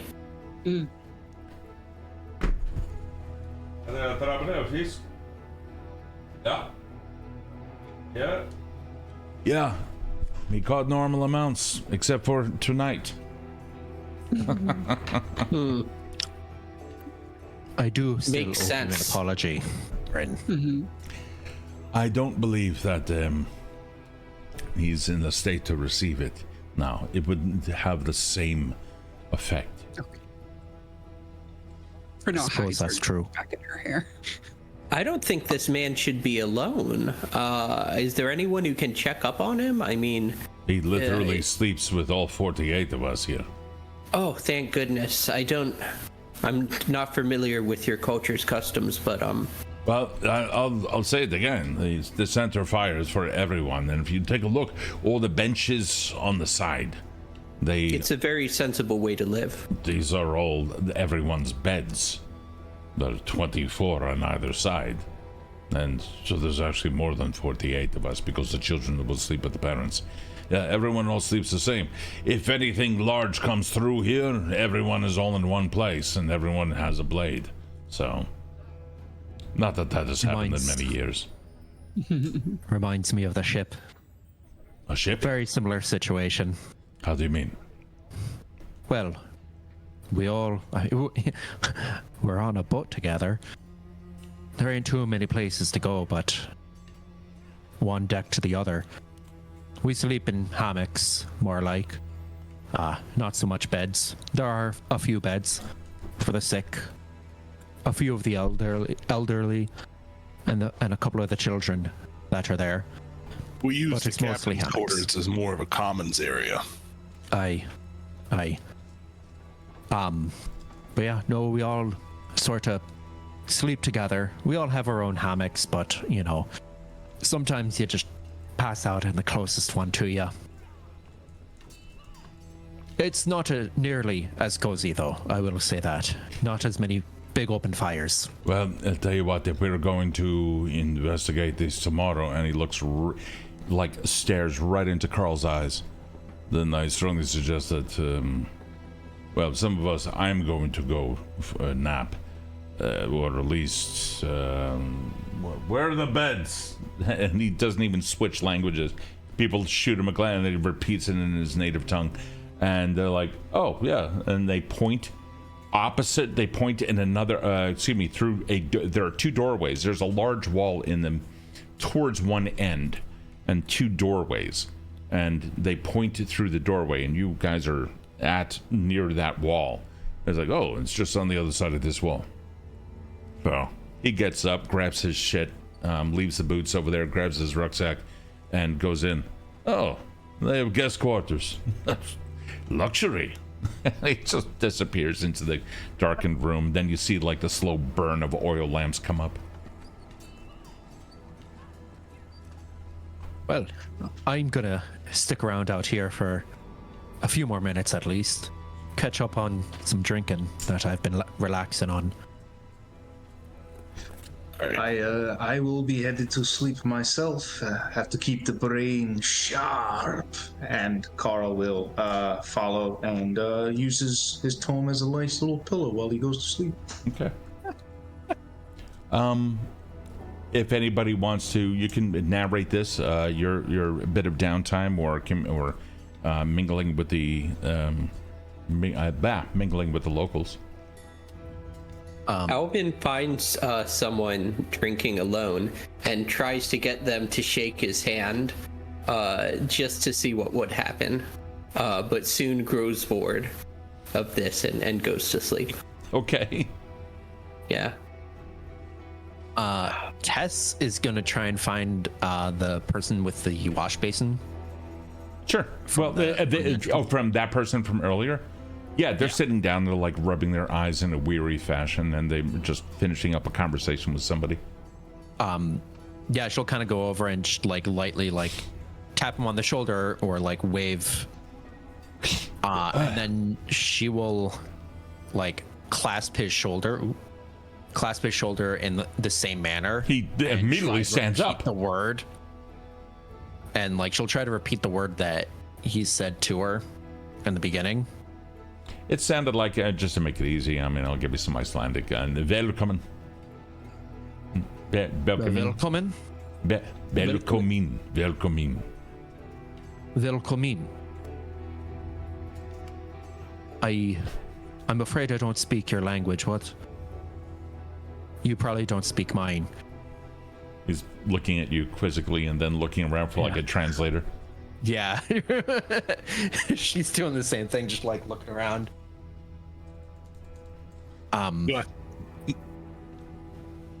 And she, upon seeing nobody else, she just kind of like smiles like real big and just like hearty smack on his shoulder. She's had a few drinks at this point. It kind of moves over a little bit, and raises up her ale and toast.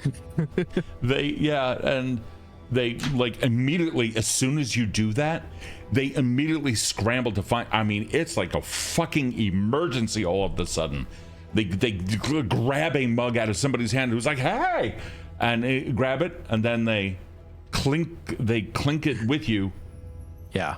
And he doesn't stop staring at you as he takes a sip. What do you do?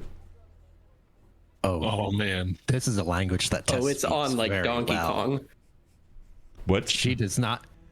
This is a language that Tess speaks very well. Okay, cool. Yeah, she starts to look away, but sees the intensity in his eyes and just snaps her attention right back and just, it's empty. But so he takes a sip of it, and then as soon as the bottom of the cup hits something, he then just casually looks away, nods, and sits back down and massively apologizes to the other person. Tess will, finish her drink, go to the bar, and she will get a drink for the guy who had their drink taken from them. Okay, there is no bar. This is not a tavern. People just have bottles that are their private stash, and they are just sharing with people. So when Aldred went to go get all those mugs, just walk over to it from everybody. just walk over to Buddy and just like blah blah blah blah blah blah blah blah. Thank you, and just started pouring out of people's private stash. And Rin is just like, well, this is what I said, so that's all right. Either way, just to advance the scene a little bit, drinks are had. Comfort is had, but with the language barrier in place, it also becomes clear that culturally they don't want to invest in too much time trying to get the translation needed. But there are a couple of people who will translate from Jotun into Avirial, and it goes back and forth. And you eventually find out that these people, like most people, just despise small talk. That's fair. I hate that too. They love a good story, though. Oh, that's their livelihood. So with that, you guys get a good night's sleep. Finally. The night wanes on. Nightmares and dreams abound. But nothing that seems to be really dangerous. Karl, there is at one point, however, just before you nod off, that you do note something. Hanging from the rafter in that room, a bunch of dried herbs. And when I say a bunch, I mean like a large bunch. All dried. And you recognize some of them as the same kinds of plants that Mutvians use to keep spirits away. Then you begin looking around and you can see the windows, the door frames, all similarly and not overtly done.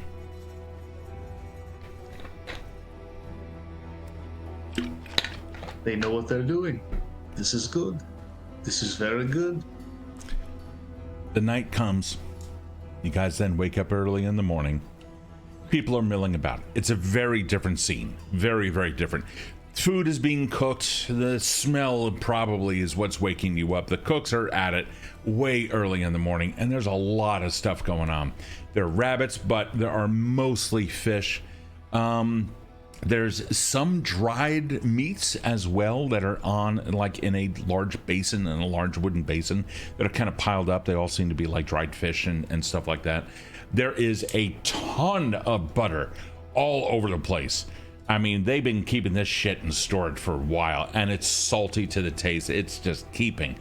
And there's like flatbreads and other things like that. Essentially, you guys are having fucking bagels and lox when you wake up in the morning, if you so wish it.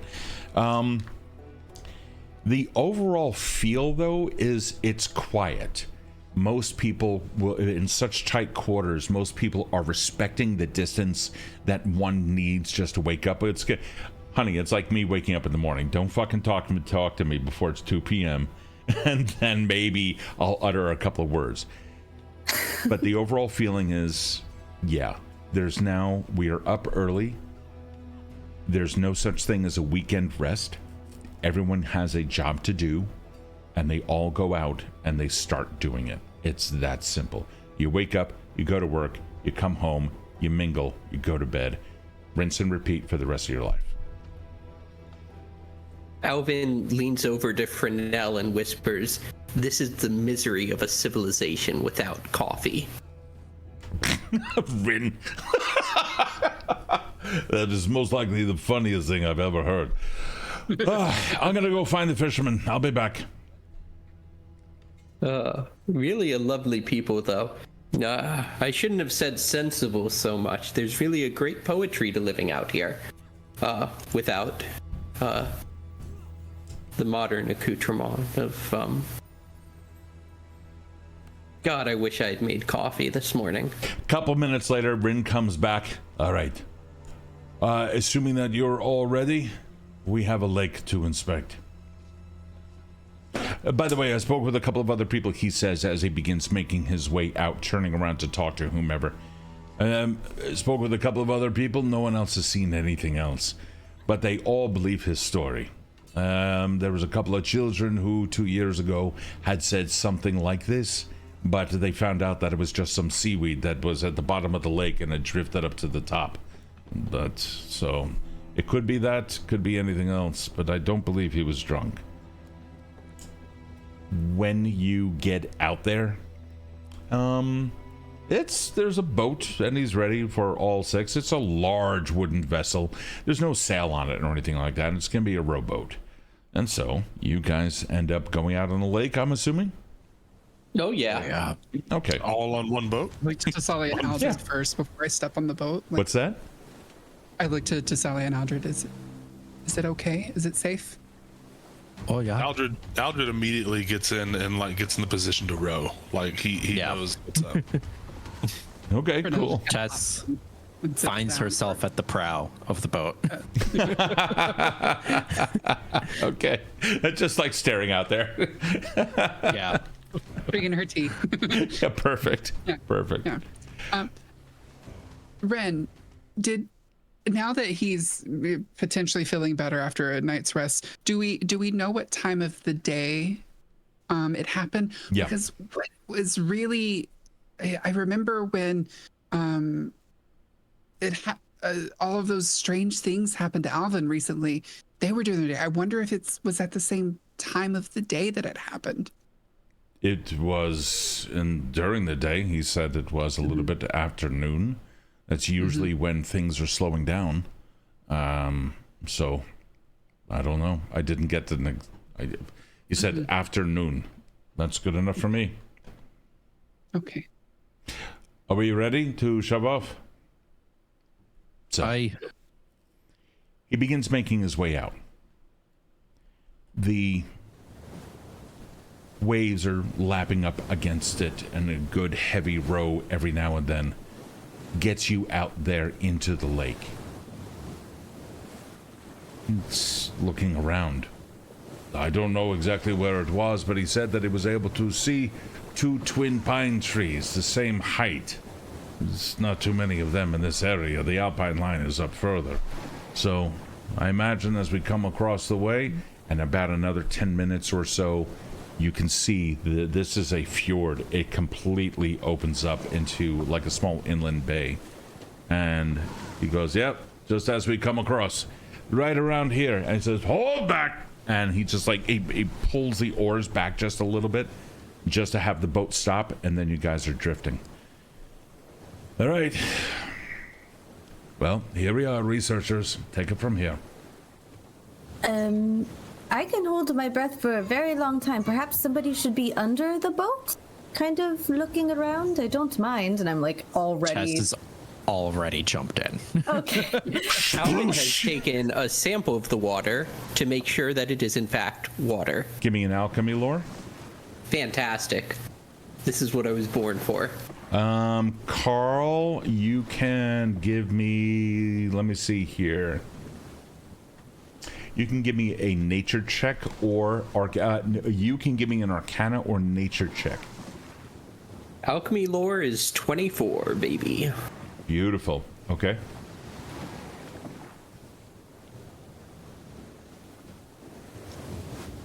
Well, it looks like water. 19. nature. Got it. Okay. We have 19 for you. Well, Are there any fish around? how do you That I- detect? I'm sorry? How do you detect? So for now, kind of like leans over the edge of the boat because she's not really, kind of whispers to herself, I haven't done this before. So she kind of leans over the boat and just puts her face as close to the water as she can, and just kind of like sticks her finger in and just is sort of like the, hello? Zora, are you in the water? Yeah, I'm in You the see a little water. worm dancing at the top. I like tickle her finger with mine, and I'm like, hello. Alvin's cracking up. So There are fish in here. Don't worry. There are plenty of fish. The animals never speak back to me when I do that. Oh, this is amazing. And I see like Zora's head pop up just a little bit. Zora, can you? Are there fish down there? Yes, plenty. I mean, that guy would be out of a job if there wasn't. You never know. We do have multiple people swimming in the water right now. They could have all run away, or they didn't run. But a little bit of time passes. Alvin, it is in fact water. There's nothing Oh, else thank to it. God. Karl, I haven't forgotten your roles. When the time comes, you will get your info. Am I able to see if there's any like kelp or seaweed or anything like that that could be what he saw? You see some like lake bed plants that have washed up on shore, and some of them are like long and stringy. Absolutely.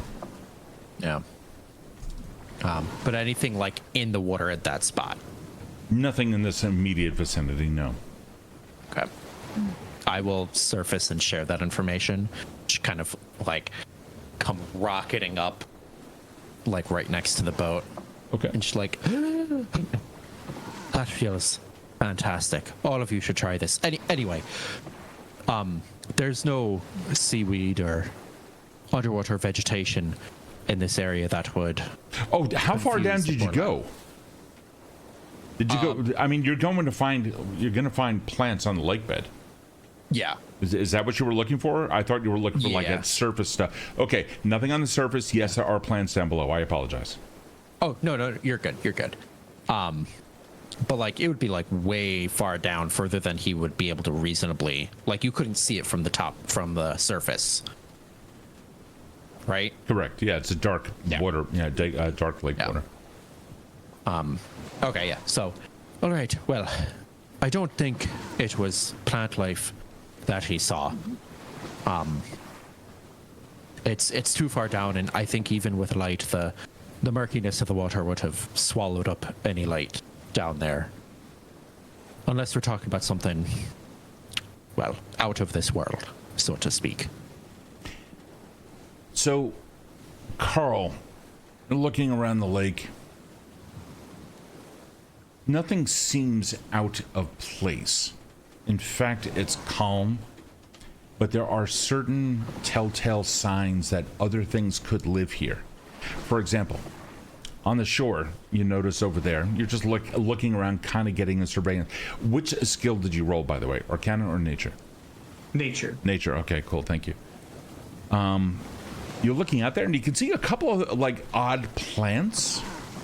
This is interesting. Okay, this could be in this area. Let's see, with the 19, there might be some fae or something along those lines in this area, or at least elementals or something. You're noticing like little things, but nothing is crying out immediately. You're going to still need a little bit more evidence, but your roll was good, so let's hope it unveils something.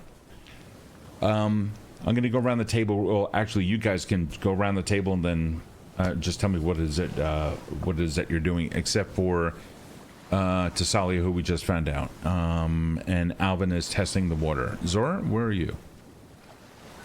Zora kind of leans, like swims up and like puts her elbows on the boat and is thinking while everyone's kind of doing their investigation. This might be a very intimate question. Feel free to politely decline, but has anybody lost anybody recently and finds themselves as sad as the fisherman? He mentioned that this woman reminded him of his wife, and perhaps there's some sort of spiritual, magical connection beyond science. Does that make sense? That maybe some sort of loneliness or grief would conjure up? Tess gives like a long, hard stare at Aldred, like kind of like, do you want to go or do you want me to handle this? Yeah, you go ahead. You could say Aldred and I lost someone. Lost a lot of people, really. We were sailing in the seas north of Mutvia. We were followed by a ship with red sails, and freak maelstrom happened out of nowhere. The ship with red sails we could only see it at dawn and dusk. Anyway, freak maelstrom happened, cracked the ship in two, and well, Aldred's the only one that I know of that has survived. And we've been looking for months. Can I ask? Rin is looking at Zora. Why are you asking that question? Well, the fisherman was sad about his wife and said several times that the woman reminded him, not looked like her, but reminded him of her. So I thought maybe perhaps it was occurring because of some residual emotions or something beyond science. So a sad water spirit or something? It's not unheard of, no? He looks over at Karl. It is, as happened before, we are not 100% sure on whether it is not psychological or real. But let me take a look at my book and see if we have anything in the area that might have occurred. Your check of 19 is still standing. Do you also have occultism by any chance? I am trained in it. I could give it a shot. Yeah, let's do it. Anybody else can do it too. I'm just happen to be calling it in because that's a specialty. Occultism? Occultism, yeah. Because I feel like Frenell would be all over this discussion. 14? Okay, what was that for now? Frenell would be all over this discussion right now. Like, she knows Karl has his books, and she's like, she doesn't really have her books with her, but she keeps trying to remember all of what she's read. All right.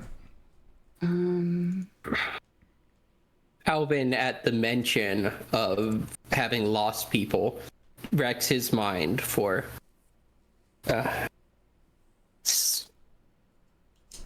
what do we see?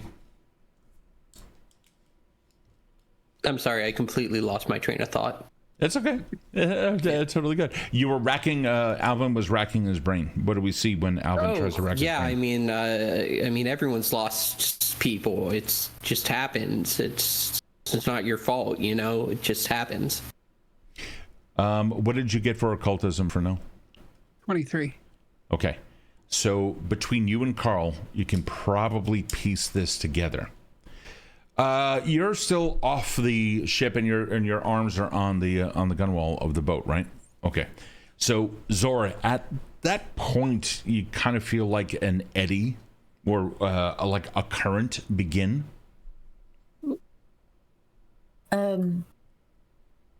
Tess, if you don't mind, I know this is kind of a sore subject, but could you keep talking about it?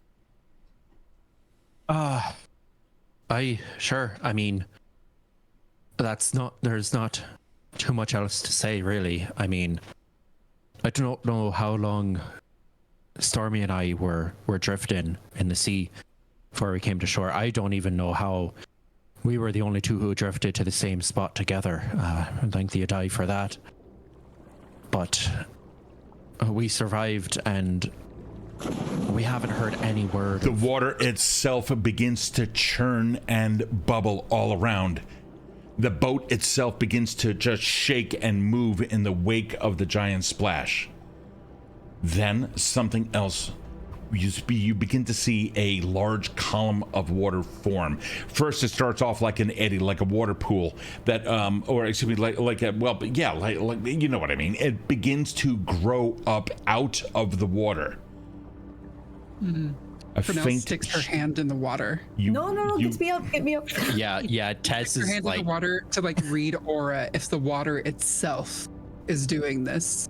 It's sort of the idea that if it's like a water spirit. Well, you keep your hand in there, and while you're reading auras for the next minute, we will find out what happens. Tess is on the Alvin ship. She's pulling looks at back the from vial water. of water he took. Hold on, and guys. looks Be cognizant when each other are speaking. You just say. And by the way, you don't have to apologize for interrupting somebody. Just stop and let them continue. Tess, go ahead. As soon as Tess like scrambles up and in, and she sees Frenell with her hand in the water, she like grabs very roughly Frenell by the back of her, cloak or whatever, and she like pulls her back and like, no, it's too dangerous. We can't be swimming in this. So, a column rises up out of it. The air starts getting a little bit cooler. You start getting a scent of blooming flowers. And then as the column comes up and it's swirling and twisting, it begins to take on a vague humanoid form. Karl, you begin to suspect something. Let's see if you can figure this out. A spirit of some kind within the water itself makes itself known and then whoosh, comes down. The boat starts to rock a little bit, and then you can see something starting to float towards the surface, and it looks humanoid in form. I'm going to assume Zora just fucked off. All right, so we'll find out what happens. What you see, her skin is the color of moonlight. Her form is beautiful and yet terrifying. You see, though, as you get a little bit closer to her, or rather as she gets a little bit closer, her skin is almost translucent, like it's made out of water itself. Karl, you do successfully identify this as a water elemental. But it seems to be a spirit of the elements, not your usual swirling vortex of water that we often see in illustration. This is a little bit different, but an elemental nonetheless. You do see that her eyes is just star fields, and the look on her face is one of anguish. And she's speaking in a voice that sounds like the rush of a river, the patter of rain, and the crash of waves all at the same time, but each in equal volume. She seems to be crying, not with tears, but with voice. Alvin returns the vial that he took of water, and muttering, we've all lost people. We've all lost someone. When you say return it? Oh, I mean, I dump it right back in. I feel bad about taking it now. I mean, it was just water. Cool. I don't need it. It seems to be a water elemental, a spirit of one, a watered down water elemental, if you will. It's very sad.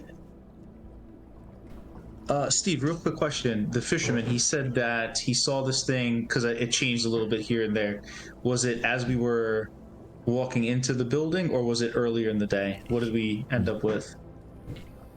Rin speaks up. I confirmed. It was in the middle of the day, a little bit after noon. and I'll look through my book to see if there's anything for like sad river spirits. That one's difficult. Yeah, go ahead and make your check. Let's see what you got on that. What are the rest of you doing? Alvin's trying not to cry. I don't know, with it being some sort of water spirit and everything, can I make like a selling lore check or something? Sure. Tess kind of like positions herself between this water spirit and everybody else on the boat, like very like mama bear, like defensive. And she's like trying not to look aggressive, but like her jaw is set. She is tensed. She is ready. What'd you get? 18. Fuck. The seas are filled with life, and that includes spirits. It's difficult to tell at this time, but what Karl said seems to... You're picking up what he's throwing down.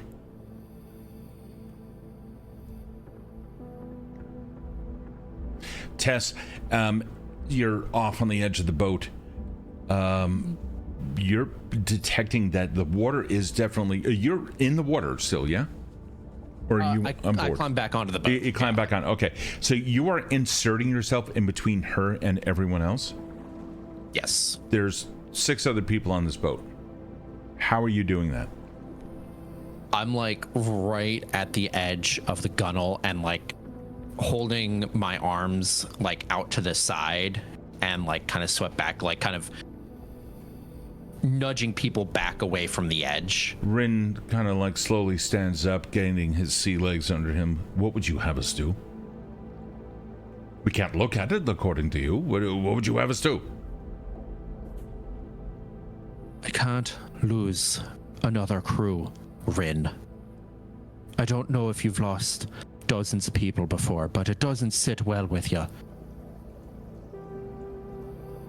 I'm not losing another crew. Meanwhile, you have your back to a water thing that can probably reach up and drag you in.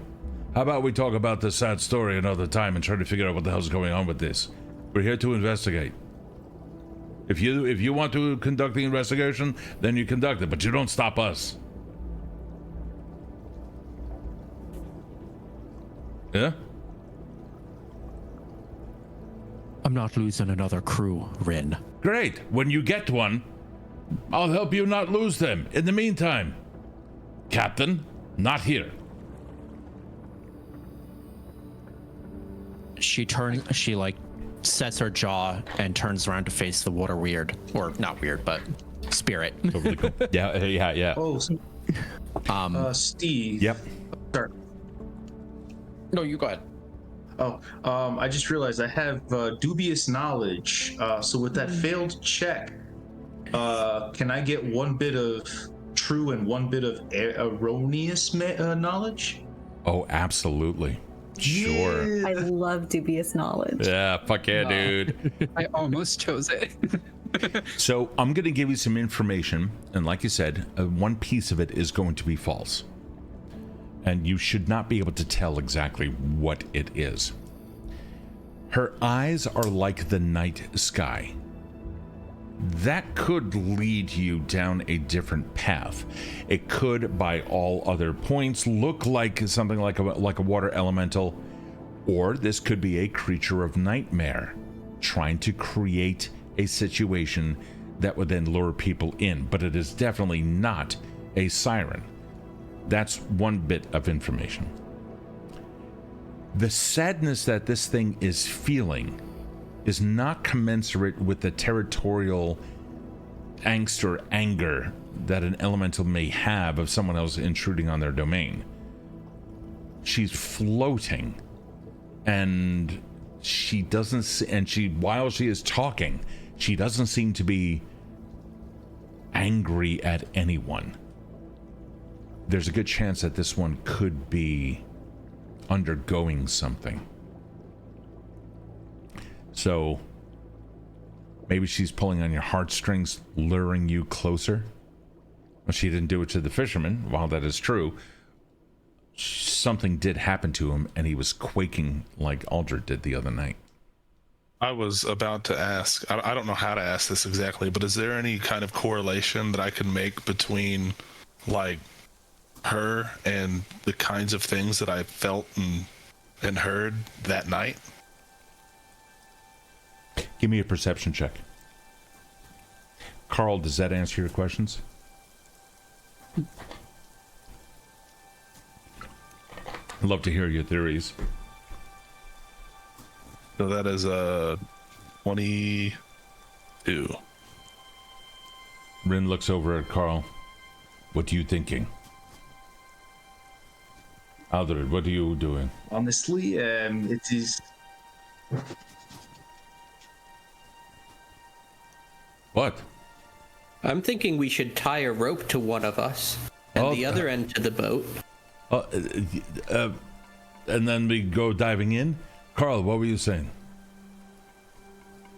It does seem to be a little bit related, but I mean, she has not killed the fisherman. She has yet to try and drag any of us in. It might just be here to create this feeling of dread.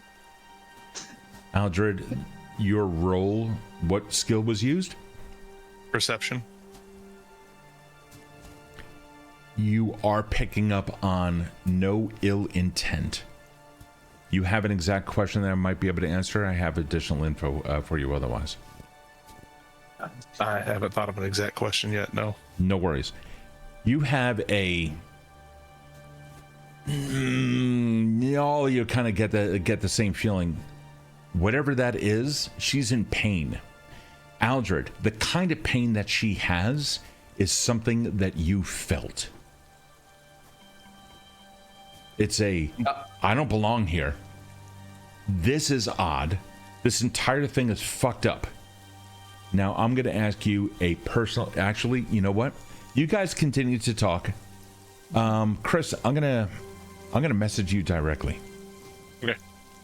Alvin is checking to see if his ooze is attracted to it, but also begins mixing up a healing potion because it looks sad, it looks hurt.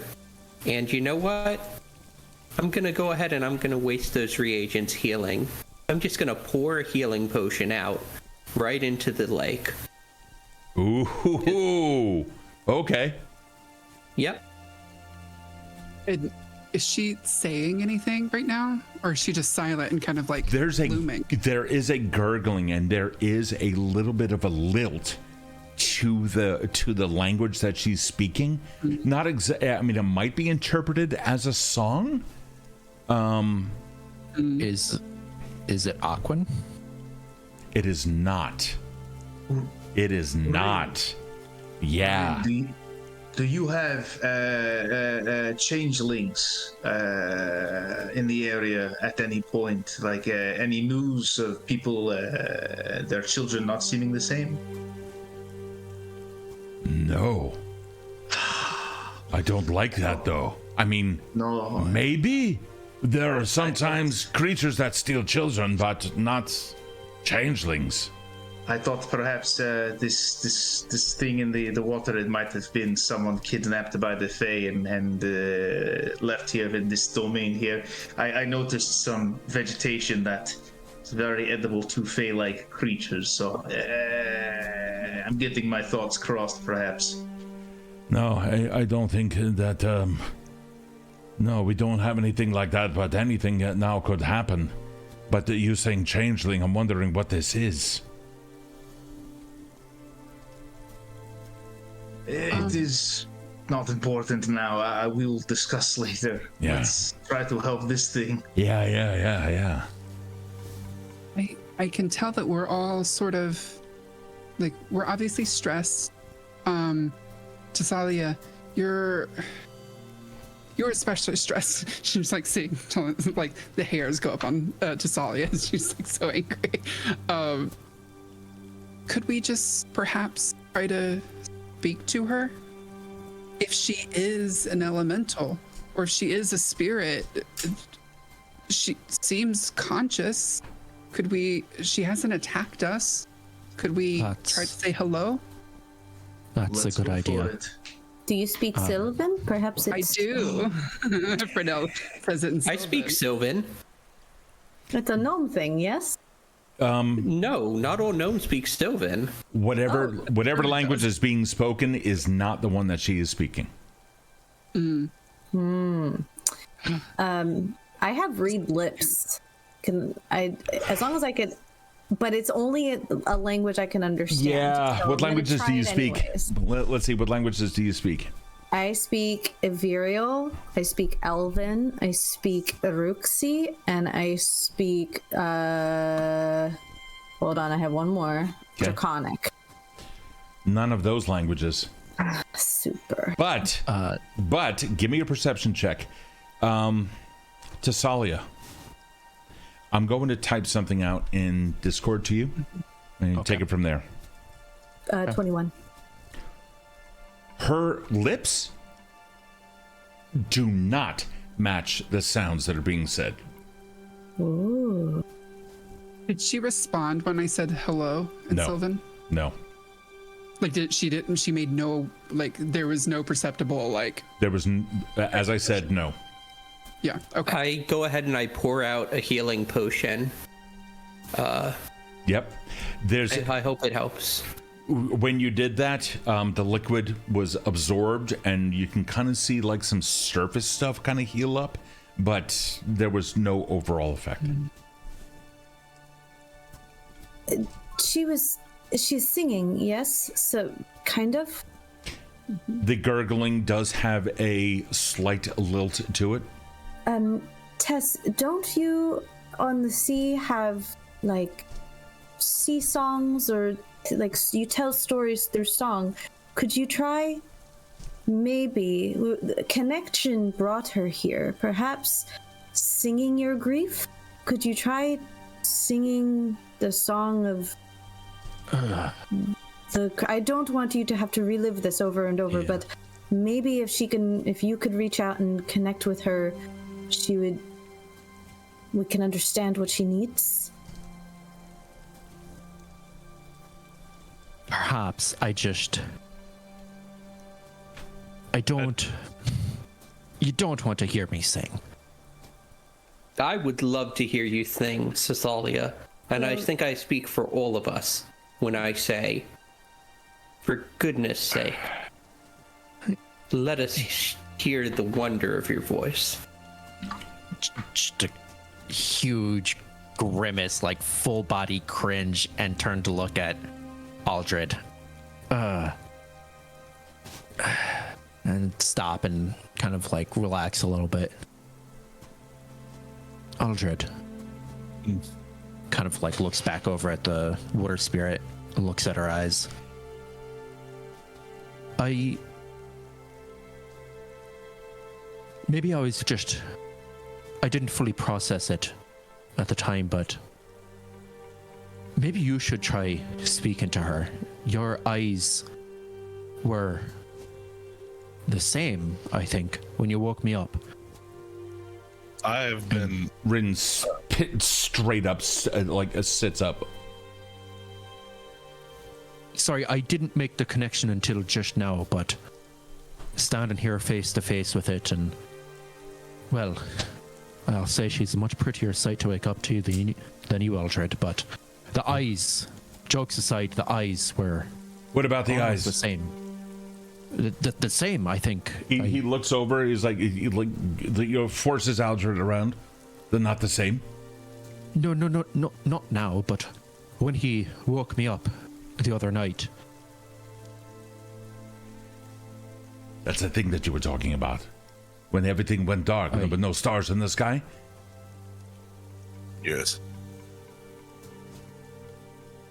I don't think I'm the connection. Aldred, I think you're the connection. And this whole time I've have been longing to reach out to her. So I'm gonna start physically reaching out to her. While you do that,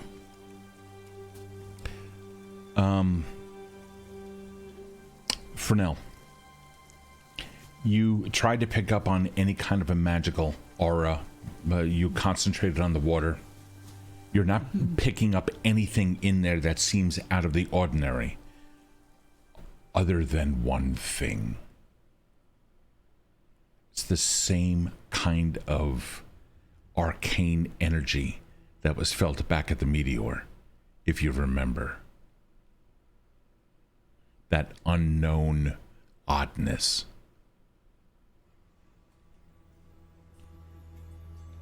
A shiver goes down her spine when she makes that realization, but doesn't know how to express it just yet.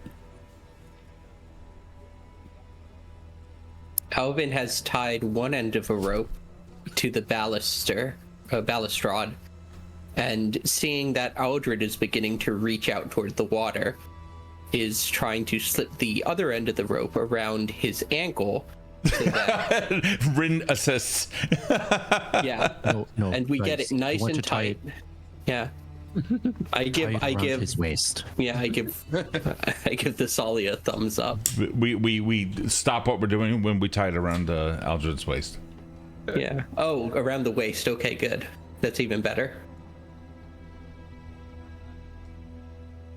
Could I do like a sort of, I don't know how this would go. Frenell's very curious if she's read something about like creatures disguising themselves as water spirits or water spirits that don't speak Sylvan, like a lot of other spirits. Karl kind of has the answer for that when he asks the changeling question. Okay. Hey, Rin, do we still have that lantern with us?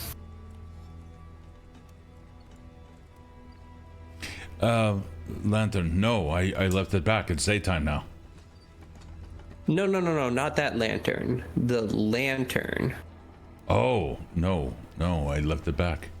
I don't, in case I go overboard, I don't want to lose anything. I only took the essentials. Of course.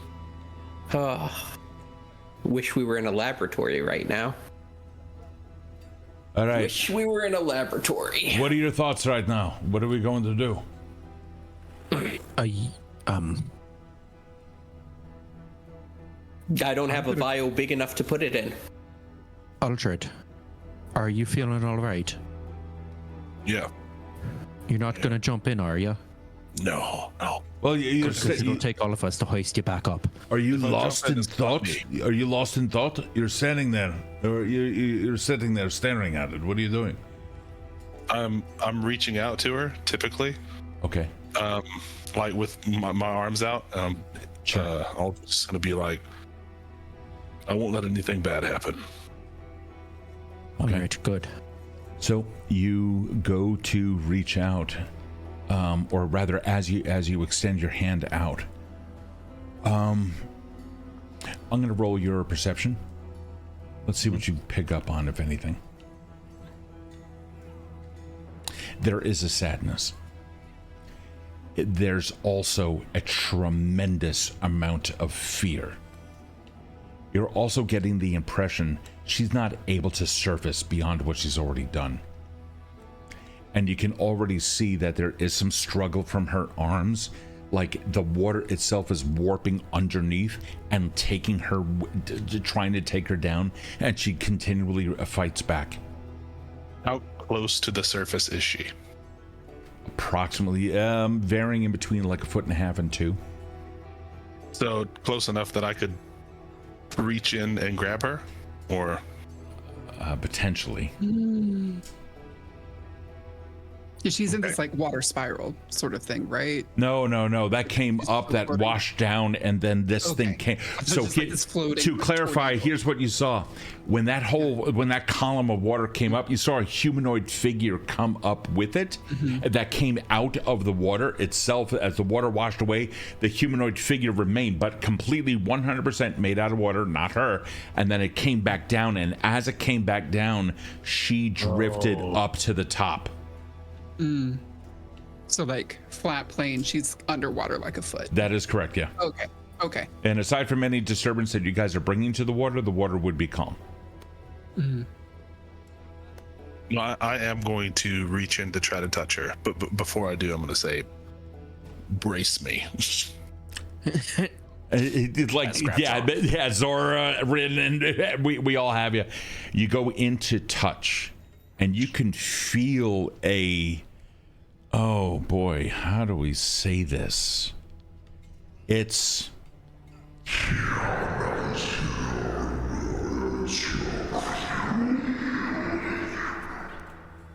That's Evandalian is the word for that. good way to spoil the mood. Thanks.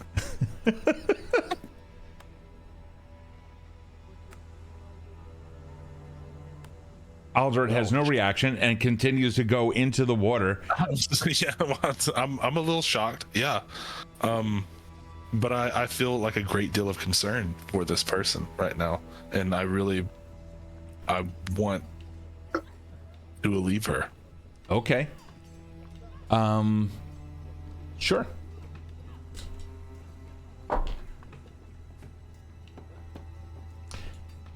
I'm just going to show that to you. What is that? I can't see it. Oh, 20? That's a 20. Sorry. Shit. You can see a whip of water, and within it, you can just see like a black inkiness. It's almost as if the ink itself has wrapped itself with water. It goes up and around your arm and just whoosh. I need everyone to make athletics checks. All of you who are holding on to him. Oh boy. 9. Oh, guys. So glad I made my athletics expert today. I'm going to use my hero point. Yeah, go ahead. Use your hero point. Everyone does have a hero point at the beginning of every session. 20. All right, Thessalia. You know what? Hold on. I got to write this shit down. You have a 26. Not now, pen. Come on. There we go. 26. Zora, you had a 9. Yeah, I'm re-rolling that. Okay, go ahead and re-roll. Karl, you have also a 26. That's fucking awesome. Alvin with an 18. Zora re-rolling with a 14. Spent a hero point on that? Mm-hmm. Okay, cool. Alvin with the 18. Holy shit. Thessalia with the... Right? What's that? We only get the 1 hero point. Yes, right? every session begins with 1 hero point, and if you do something that is worth it, something rather heroic, I will then give you another one for that session. You can never have a max of 3, but you can also take feats. I believe that there's a feat that allows you to start off with more than 1. Thessalia, that was your reroll, and Frenell, you gave me a 9. Is that correct? Yeah. I'm gonna re-roll just to. Okay. Ooh. Oh, Frenell, but coming out with the 20. Like, everyone back. Okay, so that's all right. Hold on. Okay. For a +0. Yeah, totally. So that's a 26, a 14, a 26, an 18, and a 20. He gets yeeted out of the fucking boat. Some of your grips, specifically if you had a 14 or an 18, simply slipped right out of your hands. Frenell, you are about to get yeeted into the water just simply due to your size, but at least you're still able to hold on. Zora, it slipped out of your grip. Thessalia, you're still holding on tight. Karl, you're holding on tight, bracing your feet up against the gunwale. Alvin, yeah, you were also one to have let go. What are you guys doing? I'm using quick alchemy to make some bottled lightning. Okay, Alvin. No. Okay, Alvin, let's go. Well, Alvin had already let go, so not a problem. Yeah. Okay. As soon as we all know, the opposite of water is electricity. Okay, let's not get into the details. Let's get resolution. As soon as I let go, I'm jumping in to go underneath to try to push him back up. Okay, not a problem. Zora, you let go, or you were the other one. Yeah. Zora, you feel tendrils get wrapped around you. Give me a reflex save. Ooh. Karl, what are you doing? Basically trying to get him out of the water at this point. So just holding on? Yeah, holding on and trying to, Okay. keep him out of the water. Okay. So Alvin is also cursing in every language he knows. Alrighty. Tess is going to shout at the water in Aquan. Okay. Give me back my friends, please. What do you want instead? What are you looking for? Thessalia and Zora, give me perception checks. My reflex saving throw. Wow, I'm rolling shit today. So, Zora, you are aware other things are within the water with your roll of 14. Other things are at foot here. There, you do see a warping of water, like there are things moving around. They're not the things that are attacking you or Aldred. They're attacking other things under the water. There is a full-on fucking battle going on down there. Unfortunately, Thessalia, you also don't see any of this, and there doesn't seem to be any response to your speaking of Aquan. I am going to attack with my claws, engage in the battle underneath to try to assist in distracting them from Aldred. Absolutely. Give me a horrific, hopefully awesome melee attack. Just give me the number. All right. It's not bad. 20, dirty 20. Okay, not bad. You manage to connect with something. And as you do, you can feel that. Now give me a will save. Aldred, you as well. Lovely. Yeah, nat 20, 27. Oh, you don't want to join that darkness. That is bad. Whatever spoke to you under there, that water, that thing just rippled all throughout the water. What'd you get? 17. A little bit down the difficult side. You're kind of like, you understand this, or you understand it so well.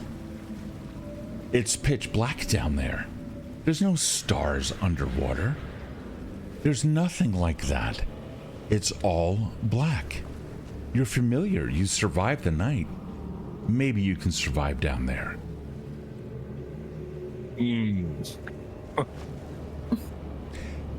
Karl, you are managing to hold on. Rin is alongside you, holding on next to you as well. Who were our other saviors? Tess is still holding on. And Tess is still holding on. So the three of you, we have legs.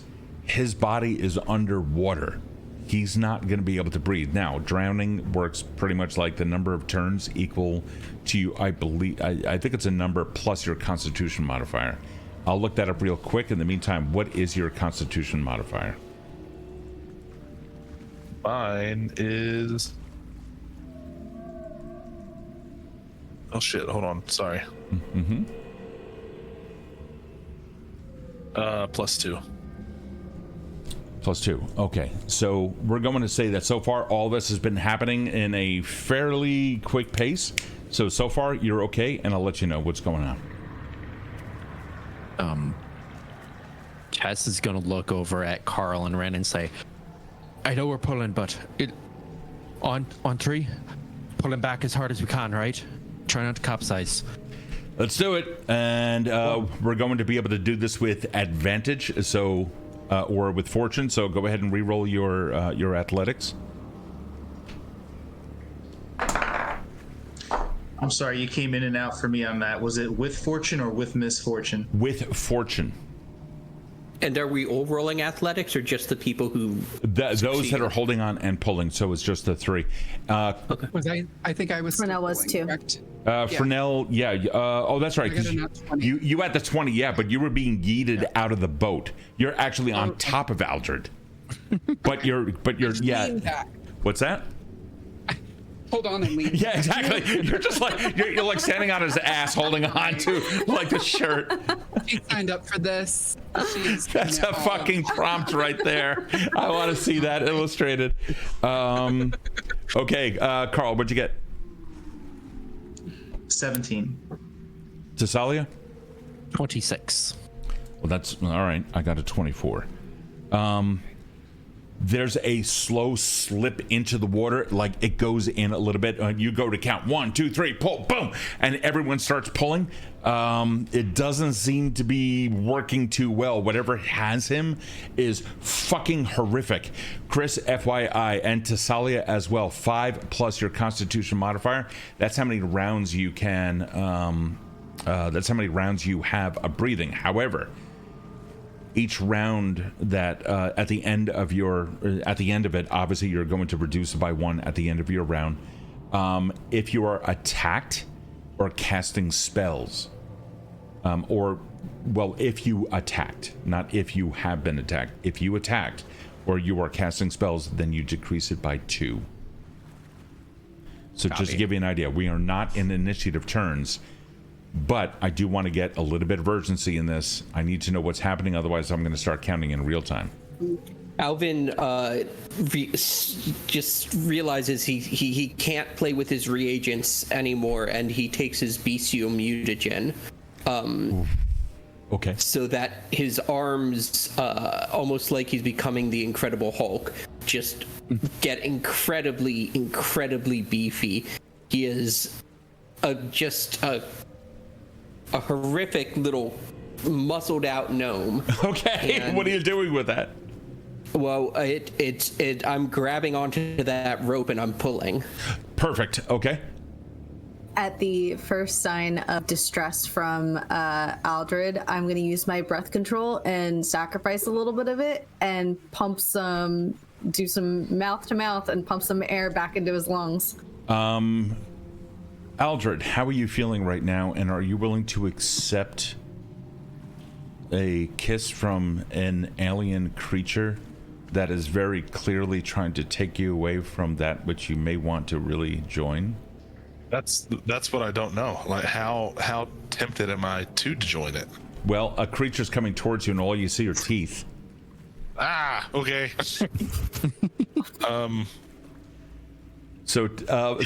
Here's how we'll figure this out. Give me like a diplomacy check, Zora. Aldred, give me a will save. It's going to be contested, so we're going to go against you guys. Let's see what this is like. Okay. Let me kiss you. It's a 15. Okay, don't beat a 15. Mine's 11. Dude, that's what you rolled. You got a +3, +5? No, I rolled. No, you got a 14. You got a 14. Oh, okay, sorry. Yeah. So I thought it was a 6. It's under that. So Zora, you recognize the creature's like something coming at you, and then you can see, no, it's just Zora. Okay. Let's go. Oh, fuck it, I'll allow it. Yeah, there's a little bit of oxygen exchange. That's going to give you an additional round.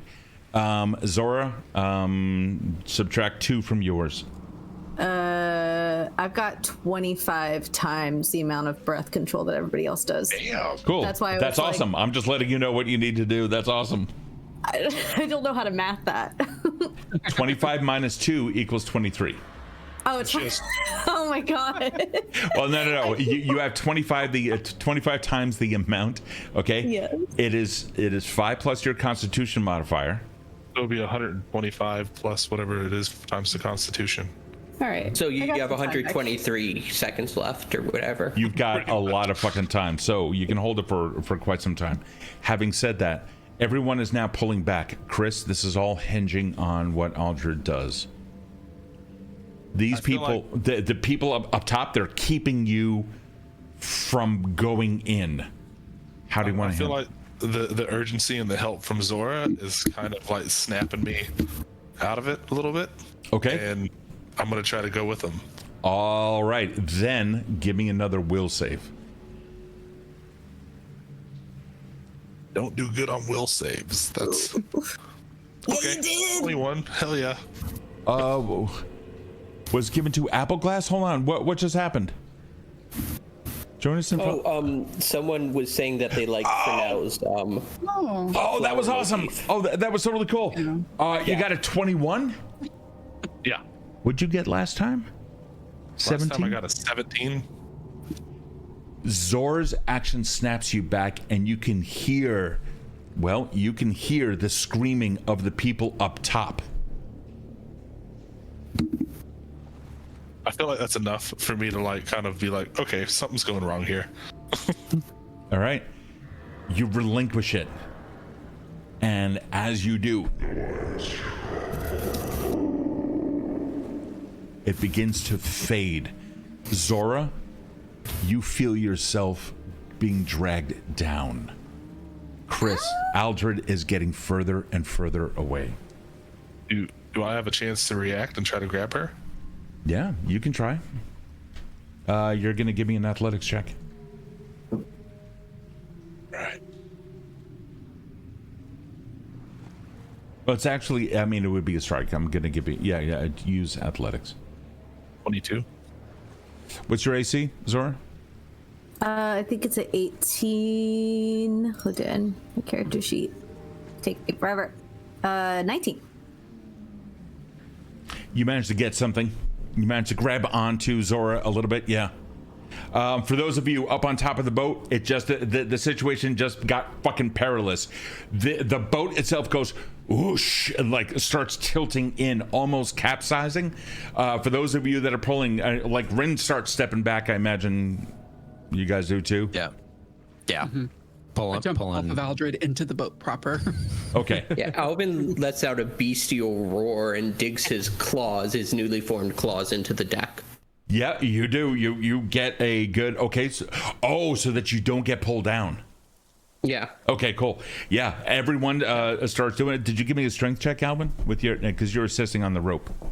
Oh, yes, please. I would love to. Yeah, let me have that, and of course, add in whatever modifiers that you get from the mutagen. Okay, so that should be +1. So my -1 should be. Okay, so Yeah, it looks like it's already in there, but I should also have advantage on all athletics checks. Yeah, go ahead, do it up. Okay. So it should be a +1 there, so it should be a 15. Okay, so you have a 15. Excuse me, it shouldn't be a -1, so it should be a 15. Yeah, exactly. So you have a +1 and a -1. So you have a 15. Moving forward, you have a 15. Yeah. Not a problem. Sorry. You are absolutely you're fine. Lending to it now 4 people, including a completely hulked out gnome, along with another gnome standing on top, going, "Get back here!" All of you trying to yank Aldred back in. When you do, there's a from under the water, and Zora, you can feel the tendrils or whatever it was that was grabbing you completely slip away from you, and you go zooming straight out of the water with a mighty pull, Aldred being the one to pull you. Aldred, you find yourself looking face up at an afternoon sky. Everyone's face looking at you, and in the sky above you, you see a Zora going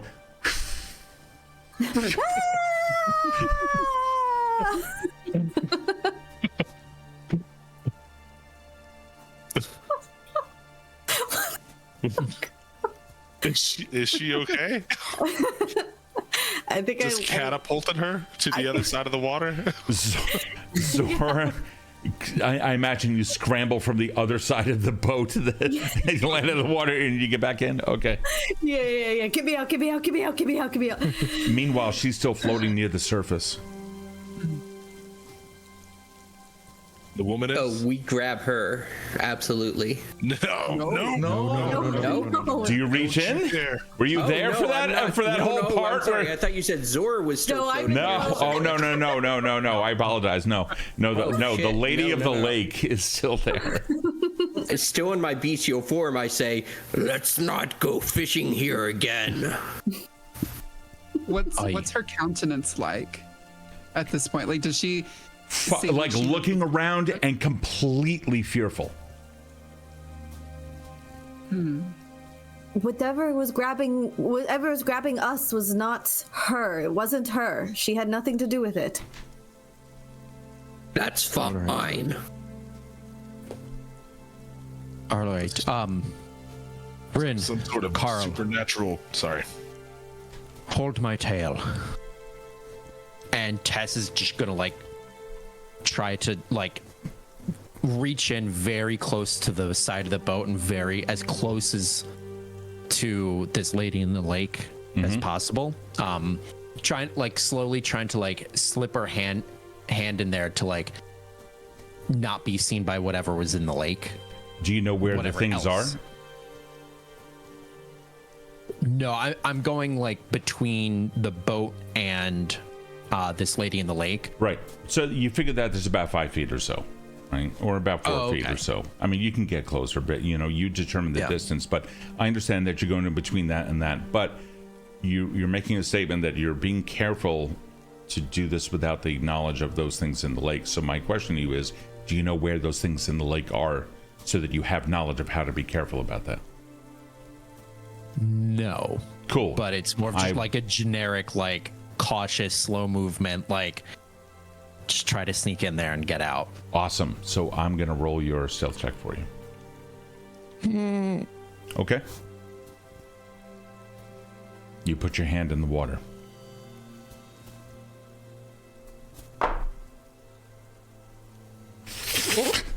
Tendril reaches up, wraps itself around your wrist. God damn it. All grabbing. I'm grabbing too. I'm grabbing. Yeah, I'm grabbing. This bad idea. Quick question, Steve. We see the tendril at this point? Well, and it's now coming up its arm, yeah, and it looks like it's like inkiness wrapped in water. I'd like to pull out my holy water and just smash it at the tendril to see if that's going to make life easier. Cool. Roll to hit. Let's see what you got.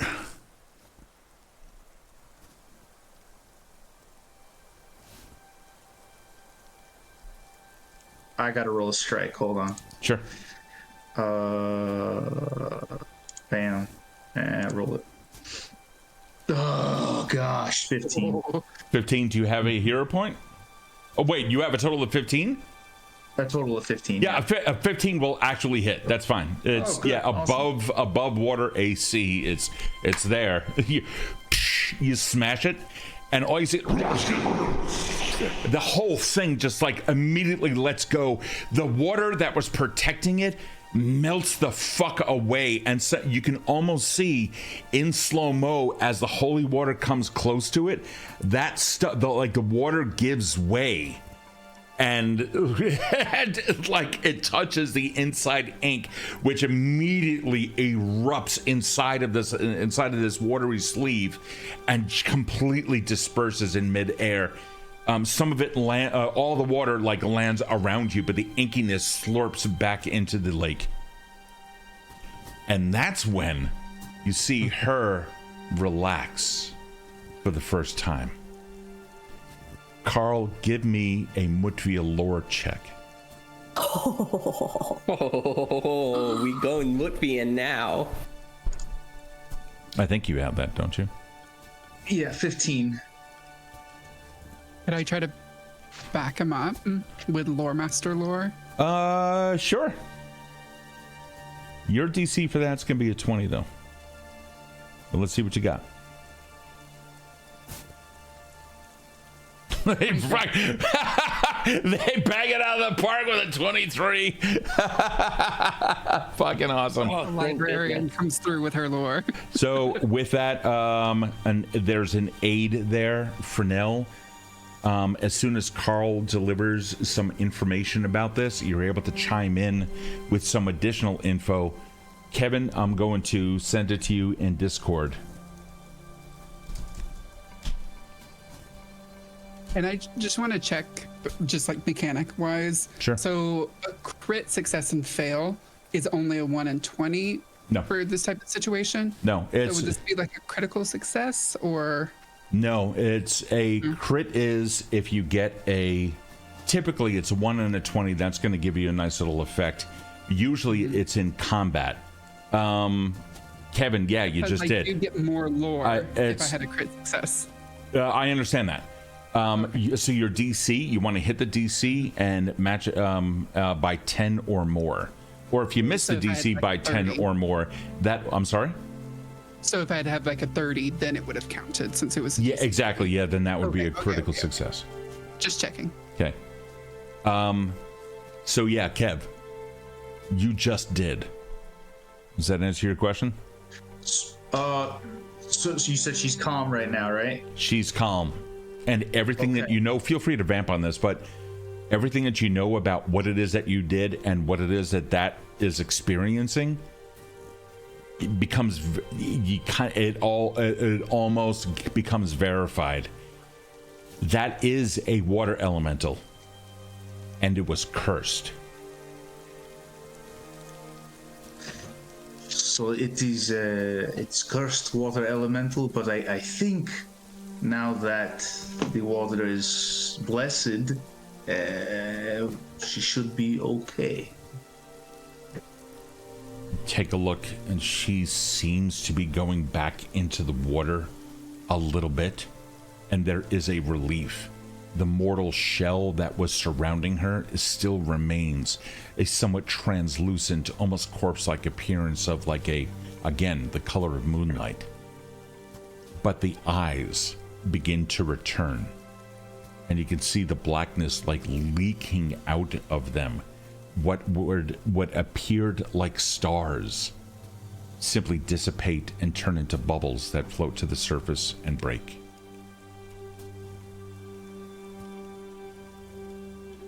Alvin begins coming out of his bestial form. The muscles coming back into place in the places they should have been and should have never left. And he says, let's never do that again. I agree. Tess, Aldred, are you okay? Not even a little bit. This poor fisherman, he's never going to be able to fucking... He relies on coming out here. They just feel awful. It should be all right now. It should be. Rins has his arms crossed in front of him, and he's looking down. What cursed it? He doesn't look back at Karl. He just continues to looking down into the water, which is now getting stiller as her body begins to fade into the darkness. But she's not being pulled as the fisherman's story had explained. I mean, from the look of the elemental, the starry eyes, the tendrils, I have to assume it is this midnight monstrosity, the things that we were seeing. Something from that world perhaps has cursed this. So, does that mean that I'm cursed? I think you've seen something. And now you will never forget how to see it.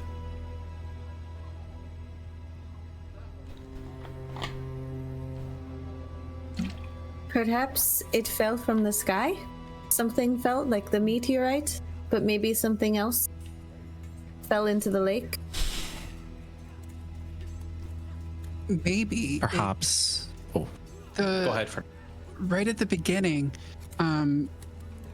whereas Thessalia saved me, I was able to touch the water just enough right at the beginning of this. It took me some time to really think about and kind of process what I was feeling, but it reminded me of the meteorite and sort of that strange, unnerving feeling. It's not from Nordaga. It's not? It doesn't feel like Nordaga. It was a similar feeling to that night. Did anyone else it looked sort of like the black ooze, those tendrils, right?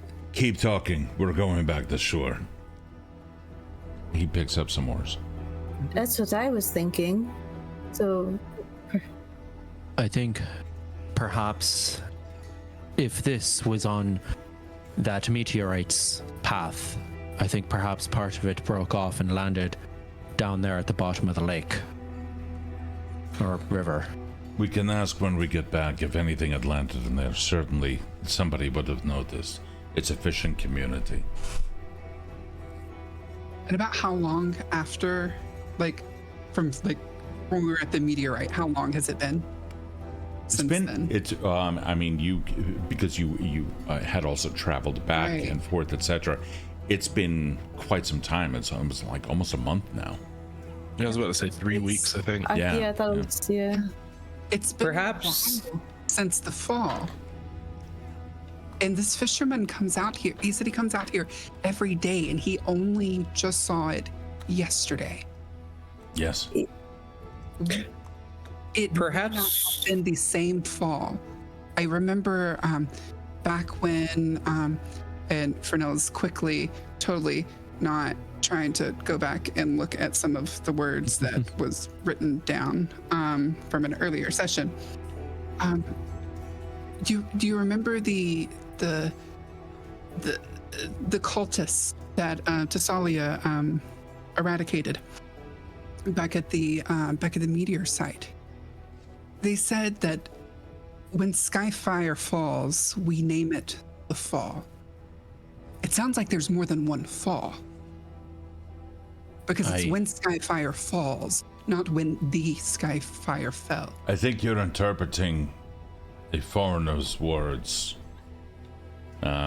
It can go either way. That one was not I was there for that. She was not speaking and continues to row, getting back to shore. That one was not speaking in full sentences. When Skyfire falls, we call it fall, like that. It was broken. I mean, you could be correct. Maybe that's just their universal term for anything that comes out of the sky. Another option. I think it was just a non-count, not a plural or a singular. Or perhaps maybe we should not fish that spot again for some time. I'll mark an X on the side of the boat. What are you trying to say, Thessalia? maybe something woke it up. It wasn't noticed by anybody until yesterday, and well, Alvin, you touched that weird stone thing yesterday, and I that's too much of a coincidence for me. When you guys get back, there's an uneasy feeling that's over all of it now. The lake itself is deep and it is dark, and what is down there is completely unknown. So I'm really curious how you feel when Bryn says, you know that when we're rested, we're gonna go swimming.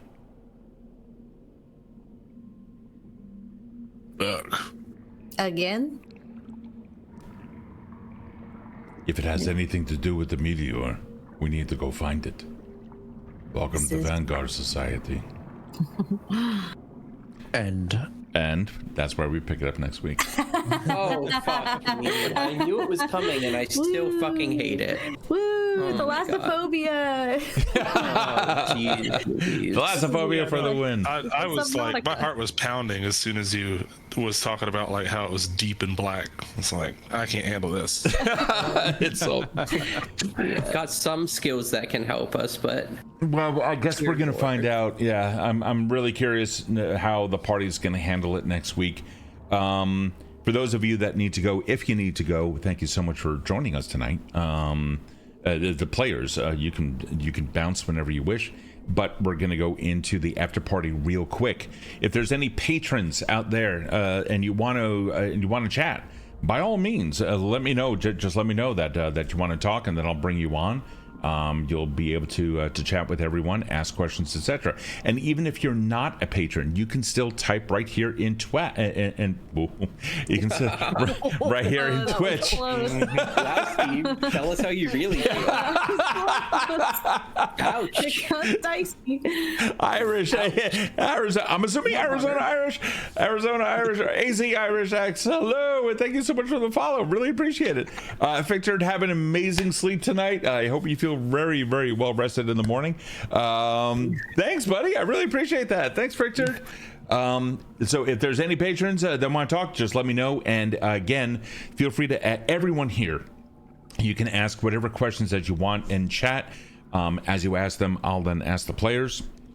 And let's see if we can get some answers.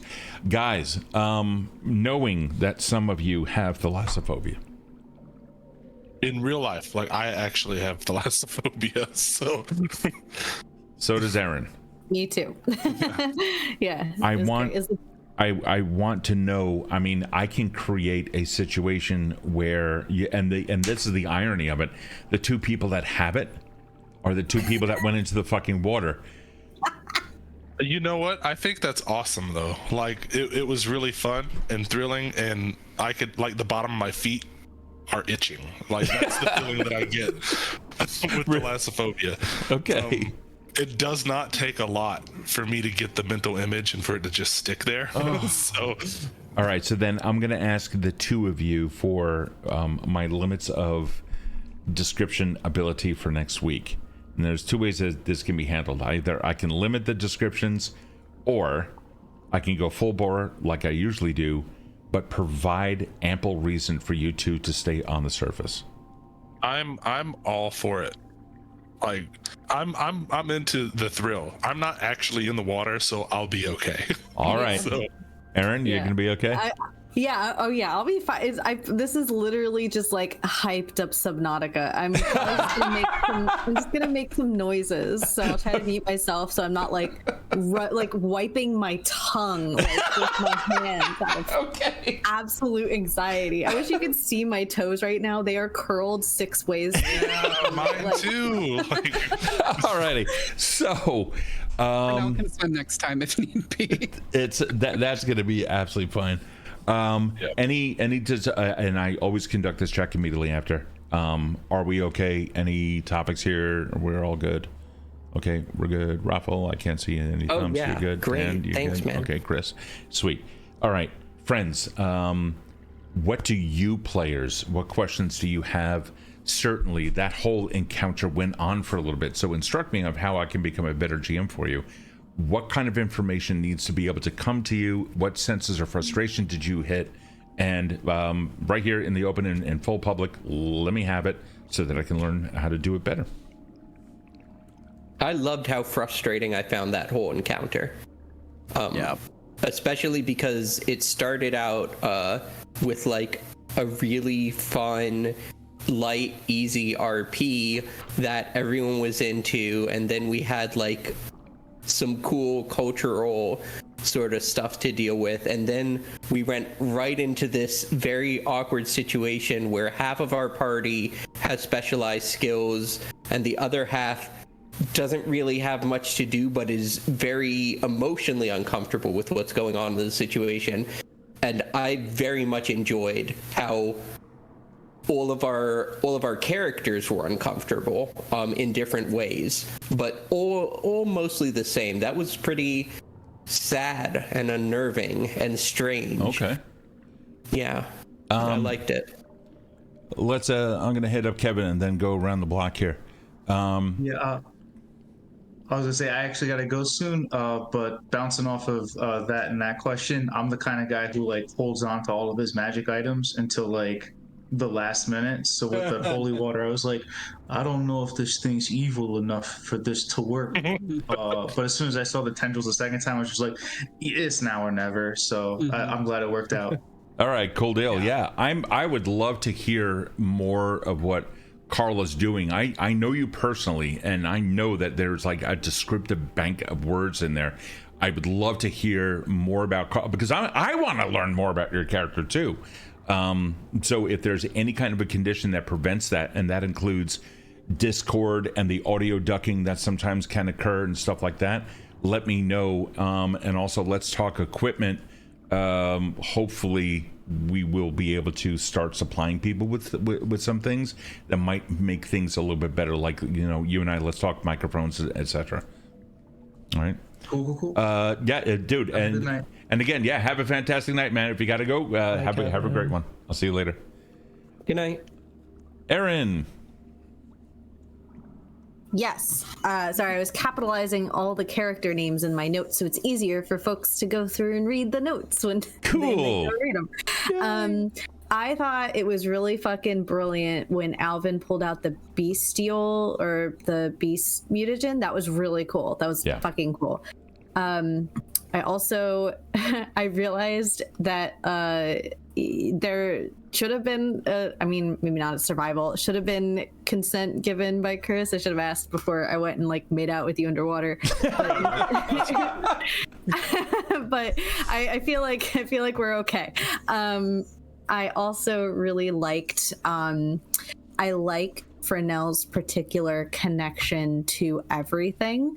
And it actually brings a really powerful sense of security when it comes to, oh, that's actually not Nordaga's work, because then we know it's like not from here. So I feel really good about how much that kind of like conviction, even in confusion, adds to like, okay, we can cross this off kind of thing.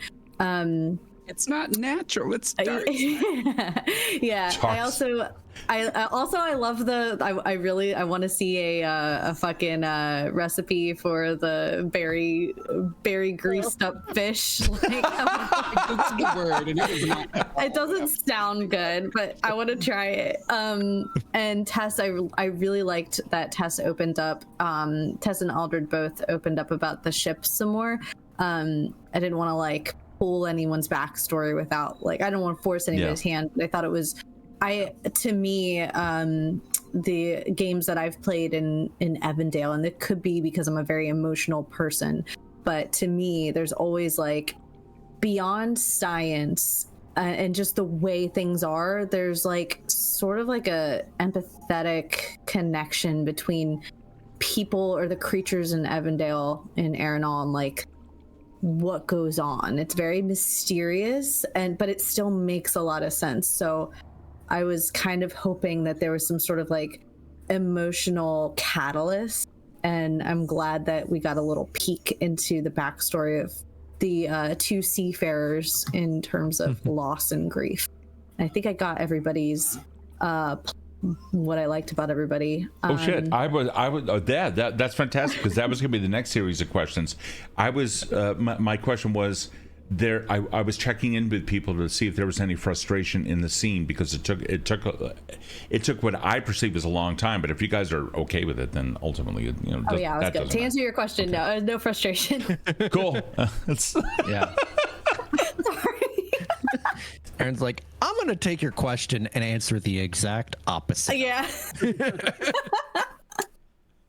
I mean, I think you all are wonderful role players, and I'm really enjoying sharing any scenes with you. So, thank you. Yeah, likewise. Yeah. So I'm going to ask those two questions now. Erin, thank you for that. Thank you for the reminder. I'm not being facetious. I know I'm going to get a fucking earful after this. Oh no, I'm not. But I'm not being facetious. That's presumptuous. If you're going on to the next question, could I answer this one first? Yeah, of course, please. So I was just like kind of similar to what ROFL was saying. I, in many ways, like felt like I really didn't know what to do. I going through like all like my character sheet, like, oh, I'm in a boat. Yeah. There was very little that I could, and so it was interesting in many ways to try to come up with a sort of just roleplay ways to like, oh, gonna talk to Karl and like see that he's working on something academic and try to help and see where I could fit in, which has been kind of like the theme of Frenell, I think, because she's used to nature and she's been in like barren ice wastelands the entire time. So it's interesting to sort of innately be like working against the character sheet. But I will also say that I especially appreciated when you stopped me earlier on. It was like, don't explain anything, but like role play. And I felt like that helped sort of like solve that later, just to be like, you know what? Let me not explain my motivations to you. Yeah. And I just have to say it. And I hope you pick up on it. That's a beautiful thing. So questions always exist in a place of ignorance. Mm-hmm. And from that discomfort can come role-playing opportunities. So, and under no circumstances am I telling anyone how to play a game correctly. If anyone tries to tell you how to play D&D or Pathfinder correctly, or any game, tell them to fuck off, because if you're having a good time, then you're doing it right. So here's some things that you can do when it comes down to role-playing. If you want to heighten the scene, if you want to create a little bit more like tension, for example, what would happen? I'm just going to ask you some questions and then you come back to me. what would happen if you turned the player's concern of, I don't know what to do with my character, into an internal angst that your character then feels of not knowing what to do? How would that look? How would you demonstrate that? Is this rhetorical or No, it's an exercise. I mean, I thought you did a good job of that, Apple. Yeah, you know? yeah, I do too. I'm just addressing Apple's point. Yeah. Yeah, I think it's already sort of like come forward with Frenell a couple times. Like she going into the character creation, I like had a long talk with Erin about like choosing my abilities and everything, and sort of like the fire was going to be sort of like a last resort because it's like dangerous and it destroys, and it's like anathema to destroy any nature, and it was going to be like sort of like a last resort, and it's been the thing that I've gone to time, and now she's sort of like gets excited because she's accepted, and like it might be the only thing that she can do, but she's trying to like make this like positive spin to it in order to not get down and depressed. Yeah, there's a wonderful thing about role-playing games in general, that we have this unique ability to turn to our fellow players and as our characters address certain things. I fucking love what you bring to the table, number one, both visually and in role-playing and straight up acting. I fucking love your contribution. You are I woke up like this. Welcome. And I went grocery shopping earlier. Oh, what's that? I went grocery shopping earlier. Like this is like Saturday morning. Like, yay. So if your character doesn't know what to do, turn that into a beautiful moment that heightens the already complex climax that we're in. Like, shit, what do I do? What do I do? Or however you choose to portray it. If you're comfortable with such things, that immediately, and here's the cool part, the reason why I say that is because the moment one person starts saying, well, I don't, I'm just thinking my character really wouldn't do something because of this in the past, or no one in the scene knows anything about what is happening in a player's mind, because the characters don't know about the players. But what would happen if a character were to stand up and say, I've got something to say, this is on my mind, and I need to talk about this right now? It immediately sets the stage. It informs us, oh shit, we need to listen to this, our teammate's in trouble. Or I want to reach for this, but something's stopping me. And you all can see that I look nervous, I look hesitant. I want to reach for this, and then other people can go, check. We got to check up on you. Are you okay? That is a massive amounts of way to deliver fantastic amounts of information. Massive amounts of way. Wow, that is one of millions of different ways. So to deliver a fantastic amount of information about a character's backstory, because now we see it we see how the past impacted the character in the moment. And the only story, I will maintain this, and I've made enemies over this point, the only story that matters is the one being told in the moment. But how that story impacts us, our characters, is often, if not always, impacted by what happened in the past. So allow the character's past to shape their present, and then turn that confidence that you have in nature, and just, it's only because I happen to be looking at you. That I don't mean to single you out. That's certainly not my intention. Maybe you're looking at all of us. Well, I know, but I'm looking at the lens, and in my mind, that's where Apple lives right now. So I'm always looking down during the thing, and so I try to remember to look up at the camera, which is almost a foot above my monitor. Really? I know, same thing. It's like I have to bring the table down, and then I have to sit up a little bit more. But yeah, we have this amazing ability and an amazing table to really dive into characters, go yes and, but also no but. And that no but can be some of the most powerful moments.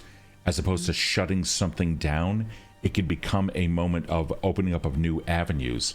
It's like, no, I don't know how to do that, but I can contribute to it, which is just another way of saying yes and. But when it comes down to the motivations of a character not wishing to do something or unable to do something, I mean, come on, think about that from a reality standpoint. We can Jesus, fear, thalassophobia, man. Fucking embrace it. If you're comfortable with it. If you're comfortable with it. Yeah. There was a great no but moment where we all wanted Woodsy, Thessalia, to sing. Yeah. And there was no way in hell. I mean, like, metagaming wise, we all knew Thessalia isn't going to go start singing. But I think we all wanted to hear Dan sing. But I knew that. No, you don't. It wasn't going to happen. And so, Dan, I really loved what you did, how you shut it down. That was the right thing to do. That was the right choice for sure. Yeah, but it's tough to say no in role playing because we're always told like yes and, but there are also times where your character would say no. Yeah. No, I agree. I mean, I'm also a GM, so I think I find it a little bit easier to say no, that's not in line with my character and what they want. I thought you were going to bring up how and I'm sorry about this, Apple, just like yanked Frenell back from the water's edge. I think she is very like, it was sort of like taken aback, but like, I mean, it's been with you like 3 weeks. It's not that big of a, Yeah, I mean, me as a player, I feel bad. Oh, no. But because it was like out of danger. It wasn't like, like forcing me into something. I will say, like, with Alvin, like trying to get me to use items, I will say partially the reason I was it wasn't on my character sheet, and I had to like go back in Discord and I did grab that. I forgot to add it to the character sheet, so I had no idea what any of it. But we just sort of Waffles. Apple, I apologize. We just got a raid. Waffles Maple Syrup just raided us with 18 people. Guys, we're about to end the stream. I love you all. It's been a long time. Hello. I'm sorry, Apple. Please continue. We're having an after party wrap. Yeah, it just I think it like I don't think that was like too abrasive to just like yank Frenell back very, very quickly because of the situation. Because I also didn't realize that it took a whole minute to do like aura, and I was just dip my hand in and then just be like, okay, no. There's sometimes there are casting times, but this is actually bringing up something that I love addressing at a table. So, players of role-playing games, first off, welcome, Waffles Maple Syrup. It's been a while. I love seeing you guys. Hello and thank you. What we're discussing right now is essentially we're checking in with each other after a fairly intense combat. And how people deal with certain things. So one of the things is that I want to ask everyone here, because it's now been brought up twice in the same after party just tonight. Is it okay for a character to say, I need to stop you, and then try to, in character, pull the other one back? Or is there a preference of, no, you're going to have to roll for that? Obviously, there's going to be certain occasions that are always, exceptions to the rule, but I would like to establish a rule to potentially assist roleplay in the future. What I do at my table with this is any sort of like, I'm going to use the word PvP, even though it doesn't quite fit, but any sort of like player quasi against player action. I first make sure that it's okay with both parties what's going on. Like, using the example I gave earlier where I yanked Frenell back. As if I was a GM, I would say, Frenell, is this something that you're okay with? Do you want to let it happen, or do you want it to be a contested check? And I let the players decide kind of how they want to resolve that. That's exactly why I'm asking the players now. How is it that you want it handled? There can be, in other words, I'm opening up opening a possibility for dialogue in the future, because you all have the ability to say, no, I don't ever want there to be one PC ever touching my PC. This is totally up to you. I want you to play and do exactly what your character would do to me, and I'm going to do exactly what my character is going to do. And that's the way that I like to play it when it comes to me. So like, that's how it would go both ways. That's the way I would prefer it. Yeah. Okay. So I actually play. I actually DM tables where I allow evil line characters in the party, and so it can be very difficult if you don't work this out beforehand. But basically, what I do is before we even start the adventure, I sit everyone down and I say, look, if you want to do something and you're not sure if it would violate, you know, someone else's, you know, the consent of the table, we need to have talked about it beforehand. Absolutely, because otherwise you will all walk away from the table mad. So basically, I force my players to be like, okay, you know, if we have someone who's in danger of starting combat or you know, violating someone else's autonomy as a player. That's actually exactly what I'm asking right now. I'm asking for everyone to be. By the way, wait a second. How many? We just had a couple of follows. Lasombre Dark, thank you so much. Improv and RPG, fuck yeah. Oh man, I don't know who you are, but the fact that you have the word improv in there, I taught improv for 7 fucking years to a cast of 40 people. So Josh, I'm asking you, are you comfortable with, like, essentially what Chris said? Chris has one tack to it. Yeah, do whatever your PC is going to do. So I'm probably the closest to evil aligned at this table, let's be honest. I mean, like, all of you are big on following rules, and I love it. You know, it's great. Alvin is, oh geez, Alvin's broken in some interesting I need to know what Josh the player wants. What Josh the player wants is to never be put in a position where Alvin would compromise his friendships. Let me say it more clearly. Alvin is never going to fight any of you so long as he doesn't get possessed by an evil object, which seems like it might happen this campaign. Apple, can you help me out with this? So I'll try to answer from my perspective, and then maybe that'll, yeah. Of course, again, I'm coming into it new, so just like how I'm feeling, being very uncomfortable with like my own kit and how some of the things work. I sort of like the idea of like, yeah, let your character do what your character is going to do, but I think it would have to be an agreement, and so I also add this question to everyone, since now we're maybe 3 or 4 people kind of agreeing character does what character does. If in the moment you're like, oh, this is sort of like a red flag, you can challenge it in the moment. Yeah, 100%, always. Sort of always. So had I been uncomfortable with what Tess did, I could have been like, I could stop it right then. Similar to like Alvin like has suggested a couple times throughout the campaign of like various items that I have and I do or don't know, and I'm typically uncomfortable with using my items in general. Using your items, like, so like the magic items, sort of like, so like today with the silver tongue thing. I try to be super tactful with everything, and so I like save it until I like really need it. But like in the moment, I was just like, that's be like, okay, like no, I wouldn't really do that, and just try to make it in the role play. But yeah, that's an interesting thing that you just play. You saying no? Yeah, it really does. But you're also bringing up a bit of a panic inside, I will admit. 100%. You're also bringing up something though that your character knows that you don't, and that is the quantity of that kind of magic within the world.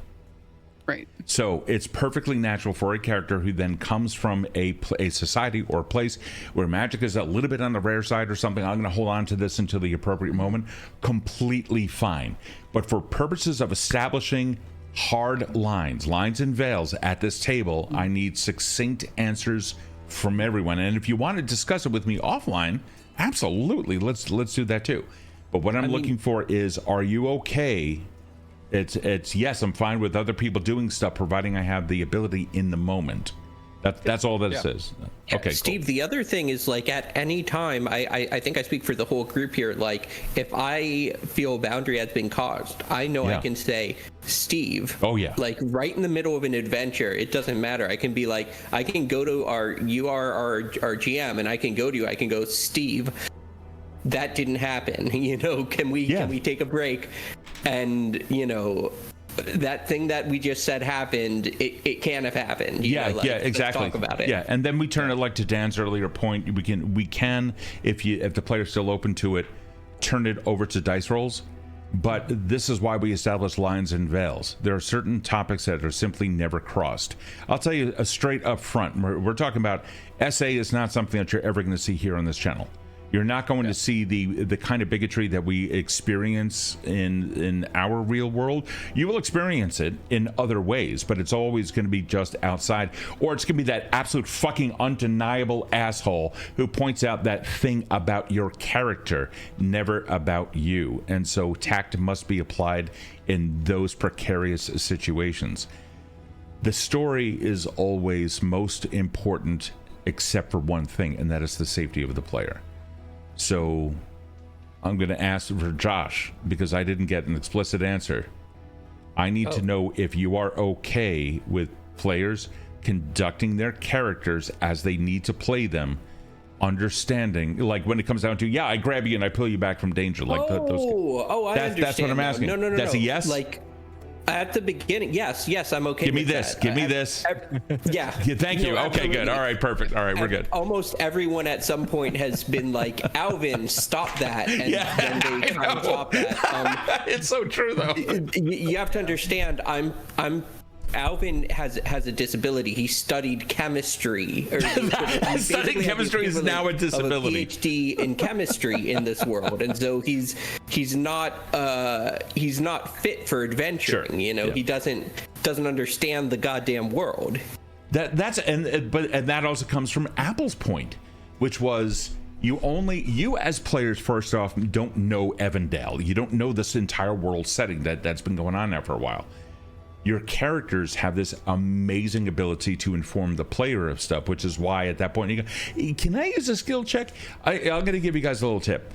During these games, don't ask if you can roll dice. Seriously, don't. There's no reason for you to bring game mechanics into it. So rule number one, when it comes down to that kind of stuff, see if you can introduce a little bit of ingenuity to it. And the reason why I'm saying that is not because, oh, come on, guys, just use your fucking brain. That's not at all what I'm saying. What I am saying is, the canon of the world that's been established, I don't care if it's been for 4 fucking decades a certain way. It doesn't goddamn matter. Remember rule number 2, the story in the moment is the only one that matters. And that means that you are a storyteller there. If you are ingenious about something, or you bring about your own player ingenuity and have that ride into the character, congrats, you just changed the fucking canon.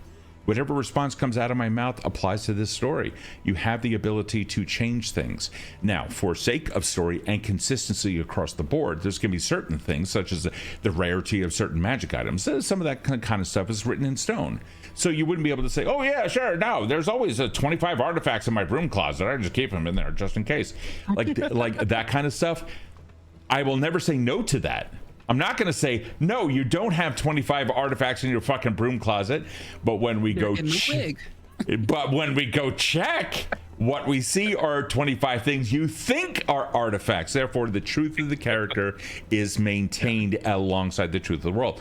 But absolutely, I'll let you know this right now. Use your character sheets as references for those things that you honestly can't figure out what to do. Don't worry about skill checks or anything like that. Describe your actions. Hide the character motivations. Don't let us know the inner voice. We get to find that out in character because now you've told us through facial expressions, body movements, and narrating how your character is moving about the scene, all the things that our characters can see, that something is off. And if you're not comfortable doing that, this is an awesome time for practice. So, yeah, that's what I'm saying. By the way, we have, if I'm not mistaken, so we got those 2 followers. It's a complete arbitrary number. We're shooting for 1,000. That's exciting. We now have 998 followers. This is fucking wild. This is absolutely wild. Oh my god, that's so cool. I know. It's fucking wild. So guys who have been following, thank you so much. So talk about the table. Yeah, Apple, go ahead, please. Nope, just got another one. What we did? Just got This makes my heart happy because I love this Are you community serious? so much. Where's my? Oh, Fumu, thank you. Oh, Fumu, yay! Like if any of you are watching the stream and you're on the fence about whether you want to be involved in Evandale, I highly recommend you stick around and find out because it's a hell of a community. Dude, it's so weird seeing the number 999. I love it. It sounds like an angry German. 999. Right. Oh shit. So, any comments, questions, or concerns from you guys, the players? Awesome. No. Guys. To flip your question, you've already kind of said stuff, but I'm curious if there's any other things that we can do as players to make your job No. sort of No. So that's the inglorious job of a GM. There's what it really comes. Yeah, you know what? Fuck that. I'm gonna answer with honesty. When there is a pause, poor Erin has heard me talk about this 1,000 times, and they are just absolutely fucking amazing about it. When there is a pregnant pause in the scene, I get concerned. Because usually when I'm playing a game and characters or players aren't doing something, did I give them enough information? And so if you don't know what to do, or rather you hear a pregnant pause, you hear like a long bit of silence, first off, silence is okay. There's nothing wrong with silence. What I get concerned with is a whole bunch of players, and this is what we see in the camera. Because I see, oh, you guys are looking at rules, you're doing you're trying to figure out what to do. Translate that into character action. Inform your fellow players, provide that gift to them of setting that stage of confusion or inability or indecision. Allow that to come through as your character. Because ultimately, here's all I ever fucking want to do during any game. It's the best feeling. It really is. It's so. That's all I want to do. I don't want to be a part of this world. I want you all to narrate your way through the world. Of course, that can't happen because of, rules and other shit.